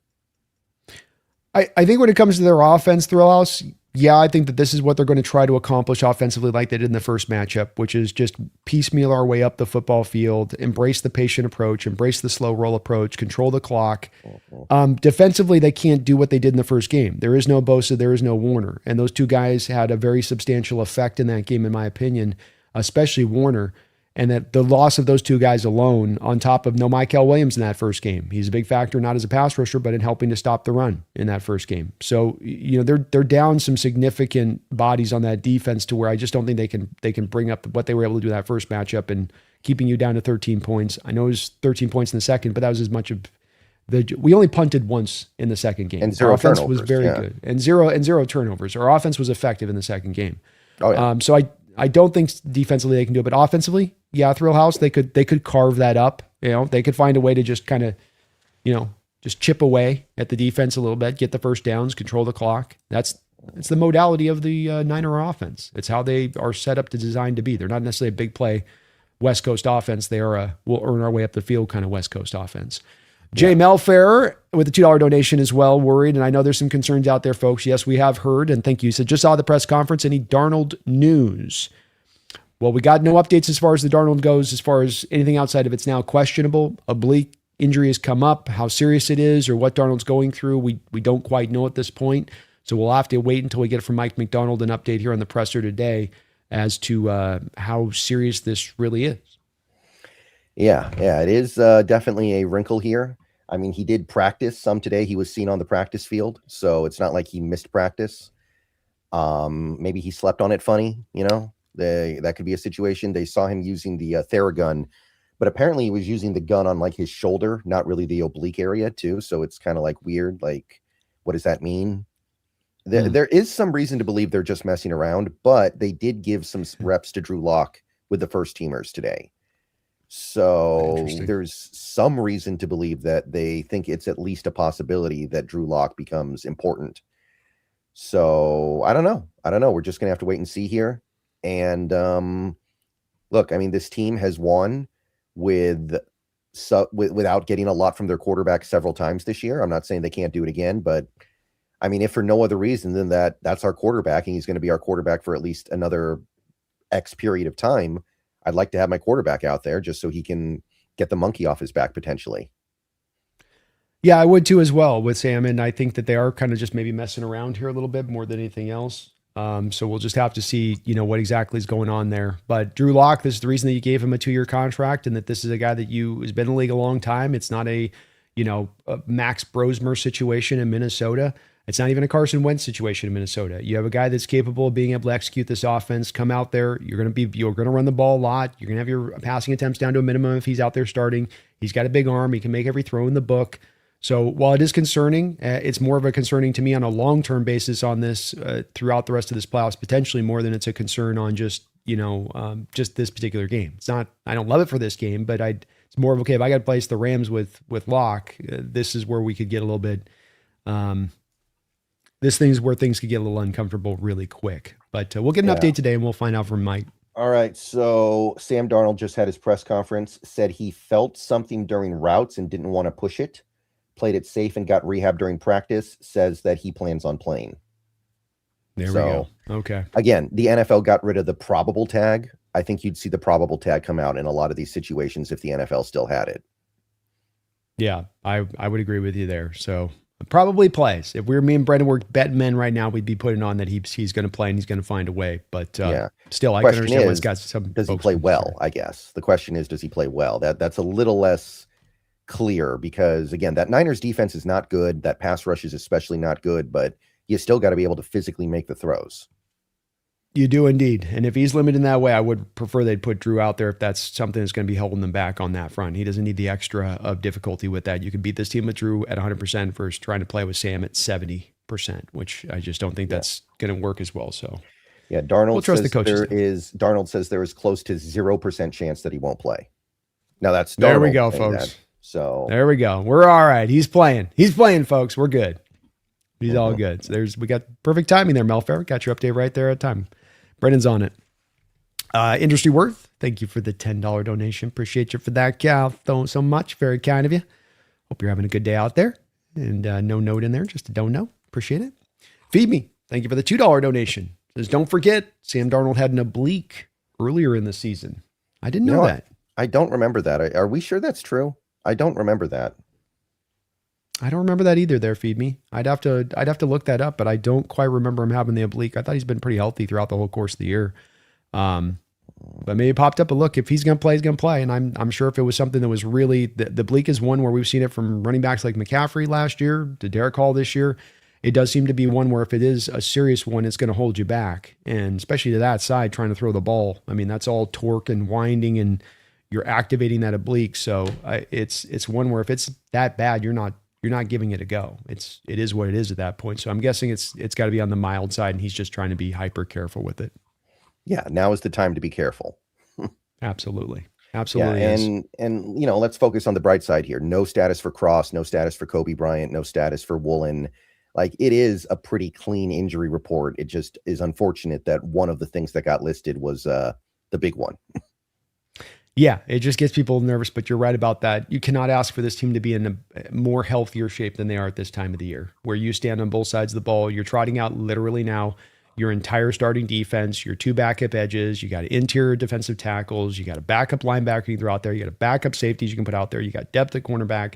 Say nothing of offense being in an equivalent state, Brendan, where literally every starter, with the exception of maybe a Horton, or even getting Arroyo back at this point, multiple tight ends deep, fullback deep. So you can't ask for it being better. Nobody's going to be 100% coming in this time of year. To be at this stage where they're at, it gives them as good a chance as any, Brendan, in my opinion, to going out there and getting the win, going to the Super Bowl, I think, because of this hell situation. Yeah. At this point, I think we can safely conclude that Locke got reps just because Darnold was getting some cautionary rehab. So even that part of it, I think we don't have to really be alarmed by.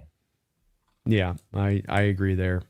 Hand grenade, thank you for the $2 donation. Says Mike McDowell's just trolling at this point. Maybe so. Maybe just having a little bit of fun with it. Sam's being careful, but maybe a little bit of fun, little turnabout play to the Niners, the Fred Warner situation there. Hand grenade. Thank you for the $2 donation. D.L. Brando, thank you for the $2 dono. Says Niner clowns in here celebrating the injury. Not cool. Well, I think it just shows you how much their disrespect to Sam, and they're thinking of Sam's not this threat. They actually do think he's a threat, because you wouldn't be celebrating the injury. You'd want Sam out there playing if you thought he was such trash, right? So which is it? Is he trash or are you actually scared of him? You know? Yeah, it is an interesting question. But I mean, you can think that Darnold's not very good and still think he's better than Drew Lock. And if Drew Lock was better, he would have been starting all year. So I get it, but That's true. You're correct. Yeah. Well, and Niners are hoping on whatever they can hope on, especially the Fred Warner news at this point. So they're a little desperate, Dio.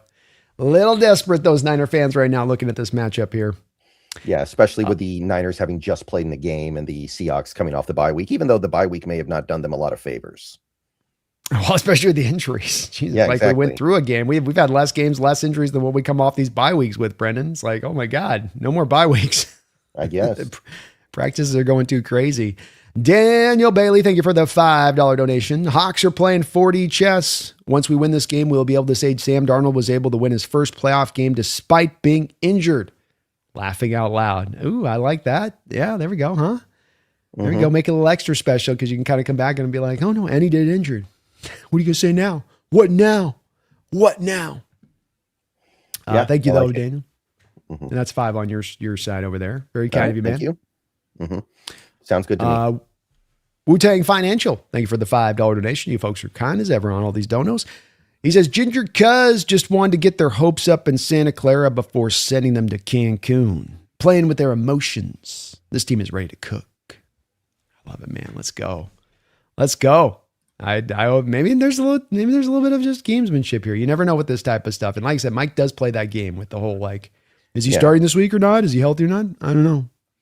And Shanahan certainly does too, right? Like he was trying to convince everybody Trent Williams would play 2 weeks ago, and we all knew he wouldn't. And kind of with Fred Warner this week, although I feel like Shanahan was even a week ago came out and said, yeah, we don't think he's going to be able to play this week. And then I think Fred Warner was kind of pushing it a little bit more, and obviously didn't happen. But Shanahan does that a little bit. So I imagine most coaches do it at some point. Why wouldn't you? Anything you can get away with. Every advantage on the table, take what you can. You know, don't leave any advantages that are possible for you to use. And if team's got to prepare for a certain player that you're not intending to play, that's less practice time they can play and put on players that are playing. So there's some understandability in why they would want to roll this as well. But I love it, Wu-Tang. Hopefully you are right on that. Ginger Cuz gonna go get his today or tomorrow, 2 days from now. Cetus, thank you for the $2 donation. Who do you guys want to start? Kobe Bryant or Ty Akata? That's a tough one to me because I do feel like there needs to be a little bit of a rotation there because Kobe probably won't be 100% himself. Because he's missed the last month or so. But I do feel like he's a better player than Okada overall. So I kind of want to start Kobe and then kind of figure things out from there. But I don't feel super firm about it. I'm not gonna be upset if it's the other way around. I wish I could give you a strong opinion on this as well, but I'd share really where Brendan's at on this too. See this, where I look at it and I just go, I don't know that I see one guy or the other that I would hold in more higher regard to it. I think that they're both fairly close to each other as far as player wise goes. Okada might have more upside in the long term, but they're pretty equivalent to me. I don't think that one does something way significantly better than the other. Both are very solid in what they bring back there, and there's probably room to utilize all three, and they like to run 3 safety looks at times here and there with Mike McDonald's defense, so this does open up that ability to do that, but this would be more because it is so close. I just come down to the coaching staff on this one, that I don't have a great idea. Both are capable of taking away the ball, both good in coverage, both are assignment correct. Okada's maybe been a little bit of a better tackler than Bryant this year. Bryant's a little bit more ball skills and more ability to maybe take away the ball than Okada. The ball just kind of finds him a little bit more. So and don't forget that he's great at forcing those fumbles. That's like peanut Tillman punch. Skills. Oh yeah. Yeah. He's got it in his bag. So see this, I would I'd say it's a tough one on that one. It's kind of a coin flip on that one. Just you go to the coaching staff and you go, I'll lean to what they got to say on this one because I don't have a strong opinion, to be honest with you, on that side. Let's give a shout out, if we can, Brendan, here to the sponsor of the show, which is going to be, if I can freaking get my deal right, which I did here. It was going to be Sleeper. Sleeper sponsoring both my and Brandon's show. Very proud sponsor of both of our shows on that side of it. And right now you can utilize Sleeper's code of my code Nest or Brendan's code of SBN So we're having a code off, folks. Please do use one of our 2 codes. Get matched up to 100% of $100 of your first deposit using Nest or SBN. And then there is a but wait, there's more, because you can get a no deposit needed. Just create a login. They'll put $20 into your account. So $120 from me and Brendan to you, depending on which code you use, of course. And there are terms and conditions that do apply. Please do see their site for detail. But Sleeper's the #1 sports app running right now. You can get so many different picks and so many different options on there versus some of these other apps that exist out there. You can pair basketball and football. You can get in the weekly playoff fantasy football run if you still want to get that itch that scratch a little bit on that side of it. We've got the over and unders here for this upcoming game, and I've picked out my 4. Let's see if we got the Brendan stamp of approval on this one, Brendan. What do you think about my picks? I like it. It makes a lot of sense to me. That screen game with the running backs is coming along these last few weeks. So the Walker pick is great. Boys. Jennings, I mean, somebody's got to catch the ball with Kittle out, so you figure Jennings is going to do something. And yeah, looks great to me, man. I'm down with it. Not seeing Myers miss the field goals. Walker over 12.5 receiving yards. Charbonnet more than 46.5 rushing yards, and Jennings with more than 41.5 receiving yards. Do use that code today. Take advantage of this code. Yes, there are some problems. It's still at times used in the state of Washington. It's still supposed to open up anytime, and you can use it at any casino in the state of Washington, which got a lot of casinos on their network. You can use the app in full. Go out there, put your knowledge to the test. Go win some money. Brandon, let us hear. We got one more dono in here from Mumbles. Thank you for the 5 on that, Mumbles. Earlier dono was Jesse saying Tonjes was just as good as Kittle is coping. By that logic, Sam Darnold is as good as Tom Brady. Jesse. Oh, I see what you're saying. Okay, my bad. Sorry, right. Misunderstood. Okay, are we sure Jesse is a 49ers fan? Because I don't think any Niners fan could ever say that Tonjes is as good as Kittle. Like, Kittle is a legend. Kittle might be a Hall of Famer. Like, are you kidding me? Well, so let's add context to this. Jesse, to give Jesse some fairness on this, what he's saying is Kittle in his current state. So with the ankle in the state that it was last week and where he was at, as heavily removed as he was, essentially the 70% of George Kittle is less than 100% of Tonjes. That's what he's saying at this point. And that's where I think that's fair to say that Kittle was out there probably operating on that ankle and trying to play on that ankle when he probably should have still been sitting on the bench. But it's that they're in the playoffs and that he's trying to go for it. And he's got the hunger to get the Super Bowl championship. And that's the same thing that's driving Fred Warner, was driving him to be out there. But it wasn't because he was out there with 100% of health. And in Tonjes, he has been a guy that's been an effective pass catcher for them and has been a pretty good run blocker for them too. So he's given them all around very solid play. But that's what Jesse was trying to say, was that it's a guy, your Kittle's heavily reduced, the player that was playing out there this past week, versus Tonjes at 100%, which I think that's fair. Okay, it's at least closer. I mean, it's at least closer to what might be the case. Yeah, okay, I could see that. I guess I could see that, but again, their offense was heavily restricted by the fact that Kittle wasn't 100% or nowhere close to 100%. I agree. And by the way, Kittle's been hurt all year. He's still by far the #1 graded tight end on Pro Football Focus. True. That's a good point. That's a very good point. You're right. Literally the first game of the year, he was banged up. When it comes down to the coping part, that's the true part of this, which is just down to this, Mumbles. You have a team that's at the end of their Super Bowl window. They didn't get it done. They are going to have to now turn this over in the most painful ways, while at the same point in time paying a quarterback $53 million. They're going to have a further onset of retires that are going to happen probably this offseason. Here they're running to the end of the road, and they're seeing this happen at the same time that we have grabbed one of the great dynamic young coaches in the sport, where we're ahead of time, where we've been able to beat this division and being ahead of time this year, where we look like, as much as we are literally the Super Bowl favorites right now as it stands. And you're looking at that reality of it, and it's your most hated rival being the Seahawks. Yeah, you're going to start turning around, trying to find ways to cope around that and trying to talk yourself into how you can win the game and how this is not going to be the reality, because that's going to suck and be horrible. We go win a Super Bowl, and we win a Super Bowl. Think about this too. We not only win the Super Bowl, we win the Super Bowl in their house if we win it. We're raising Lombardi in Levi Stadium. Like, that's going to be a bitter pill for Niner fans to swallow for future years, especially knowing that their window closed up, that they have the second one, the Harbaugh one, and now the Shanahan one, both where you got those getting the Super Bowl. You couldn't get it done. And now you got to reset this thing and re-engineer it. It's going to take a couple years down the line to get there. So I get it. When you're looking at the darkness, we were facing the same thing at the end of the Legion of Boom era. We're like, man, there's a lot of work to be done here. We got to do a lot of revitalizing this team. And it's no fun looking at that while at the same time your rival is really coming into form, doing smart things. And They got money to spend, and they got a third youngest roster in all of football. I mean, it's a lot of tough. That's a lot of tough to have to look at and go, no, it's fine. We'll be all right. No, I mean, it's going to be hard, That's the way it rolls with that mold. Thank you for the clarity though, man. Sorry, a little bit misunderstood that on the first run. All right, well, let's get to the part of the show that's going to be the fun part here, Brendan. We got the knowledge now, okay? We know Sam's playing. We know Fred Warner's not. We know where the Niners situation is. 4 games, 21 days, coming out on the road after going out to Philadelphia. 7-point favorites via Vegas. Give me your score on this game. I'm going to go 24-10.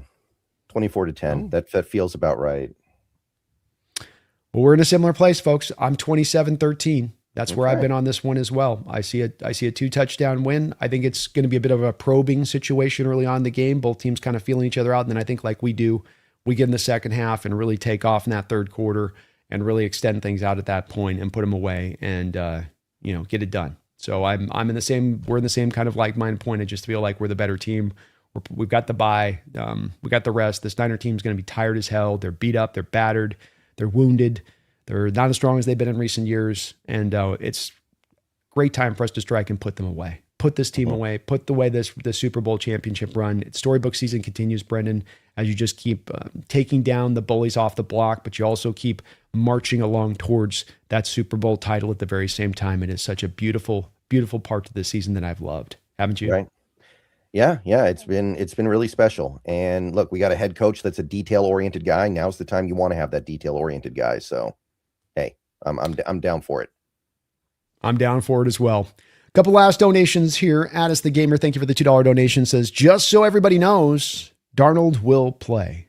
RELAX. Relax, baby. We got it. He's fine. Yeah, and I love it. You guys are dropping donuts just to give us the updates on Darnold. Thank you. You guys are awesome for that, by the way. Appreciate you. According to Darnold, the oblique pain is on his non-throwing side, which is kind of interesting. Like, I wonder how that happened. Like that's a little more interesting than the throwing side. Makes it easier to get through, though. If you're on that throwing side, that's where it really hurts. The non-throwing, I think you can kind of tough that through. So good to hear. Good to hear from Darnold on that. Daniel Bailey, thank you for another $2 donation. Jesse listed as questionable with an oblique after reaching hard. Indeed, he's bending over backwards, Daniel. He might snap that back. He's bending over backwards trying to get around so hard on finding the logic on that one, huh? So I like it. We'll see. He's got our bet this week, Brendan, after the hat bet is that the loser has to write a poem. So if he loses, he has to write a poem in love of Sam Darnold. And it has to be no chat GPT, no AI driven. It's got to be like, he has to write it. I have to write one to the greatness of Shanahan. I have to write a poem to the greatness of Shanahan if they win. So yeah, that feels a little uneven because Shanahan is great. Like we both agree Shanahan's great, but then he has to write about Darnold. Like I think you're coming out better on that one. I like it. I am, and let's face it, with how we're walking in this game versus how they're walking in this game, not the worst of places to be on this side of the bet either, right? Right. It ain't exactly them at the height of their powers. I'm going to look forward to that. Yeah, if Shanahan didn't coach a division rival, he'd probably be my favorite coach in the league. Like I like Shanahan. He's awesome. Yeah. He's great at what he's done, and he's done his best work this year. So I agree. It's kind of being easy. It's like I wish he wasn't as good as he is. But I have a lot of respect for what he does. Oh yeah. Warhammer, thank you as well for the update on the Darnold situation. You guys are awesome for that, giving us the updates with the donos. He's dropped a $2 donation. He says Darnold says close to 0% chance he won't play.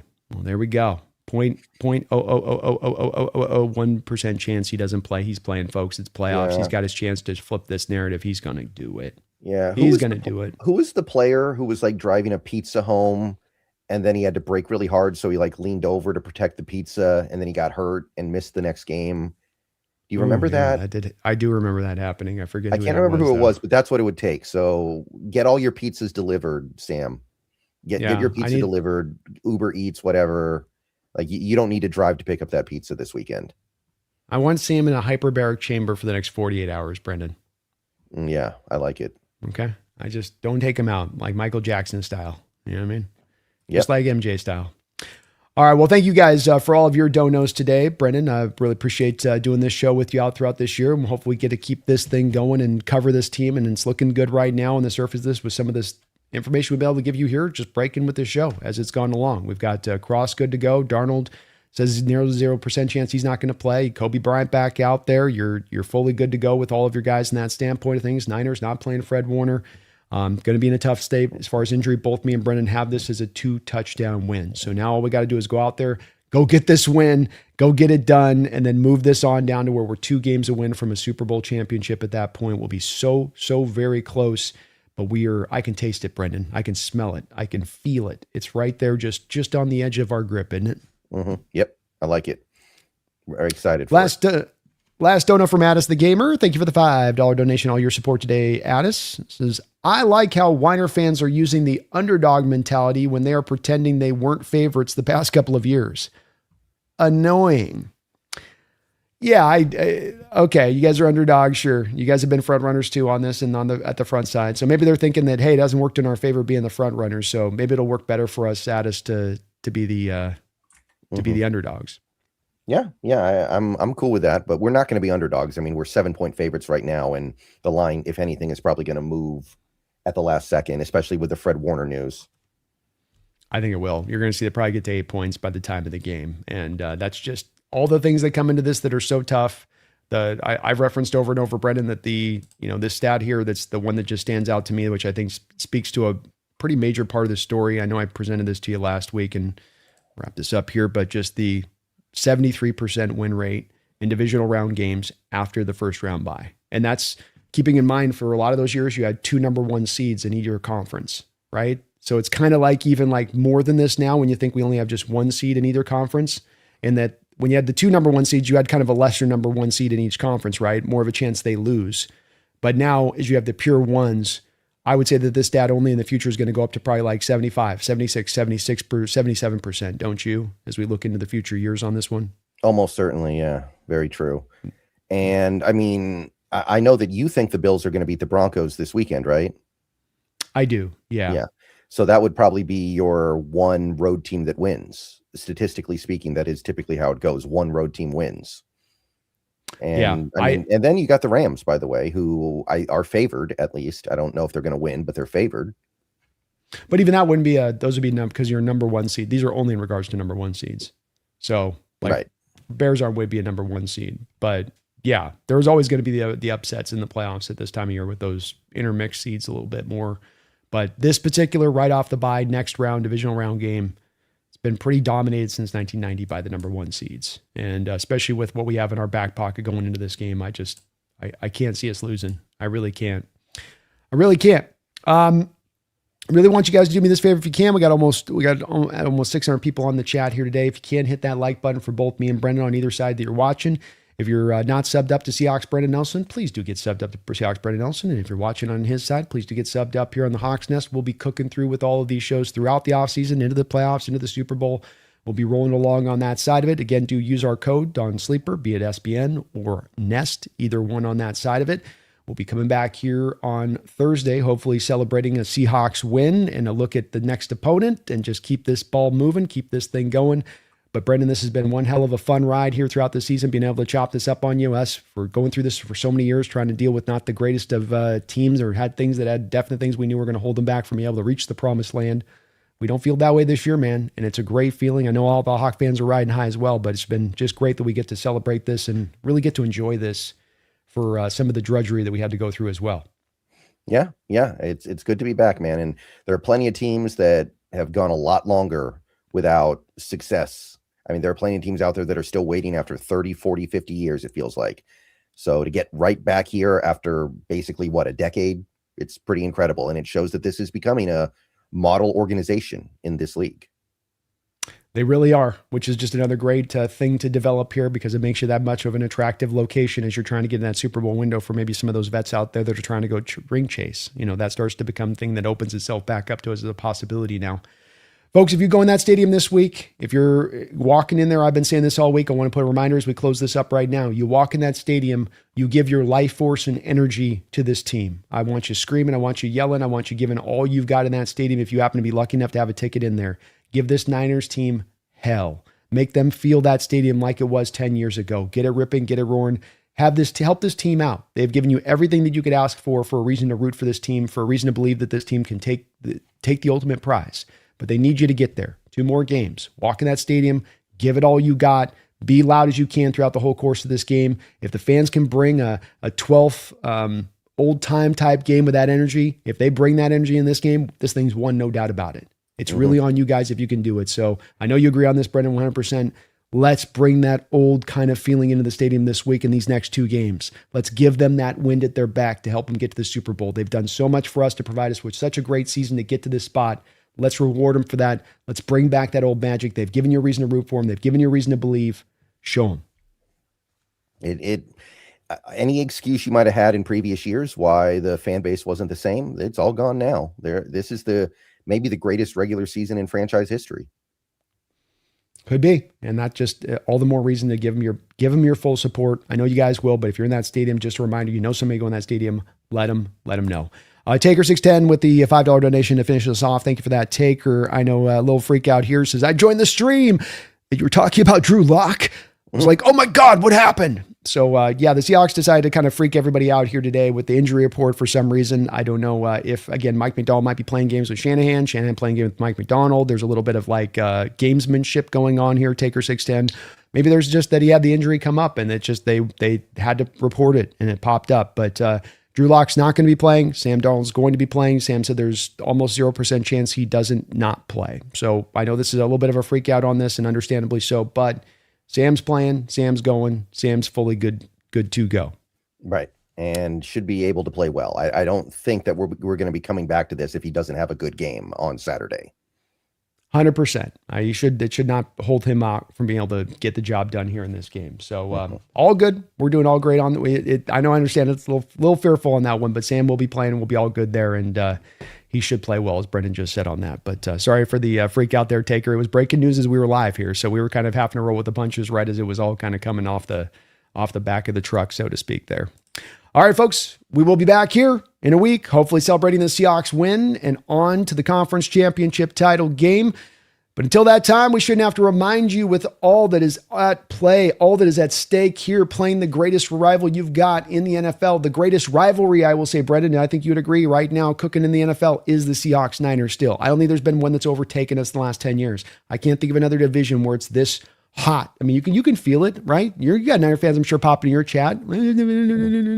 They're just real mouthy, real lippy, aren't they? They're feeling it right now, and I kind of get why. I mean, it's the playoffs. Why not feel it? But I'm feeling real good about this one right now, and I think all Seahawks fans should be, especially with that Charles Cross news.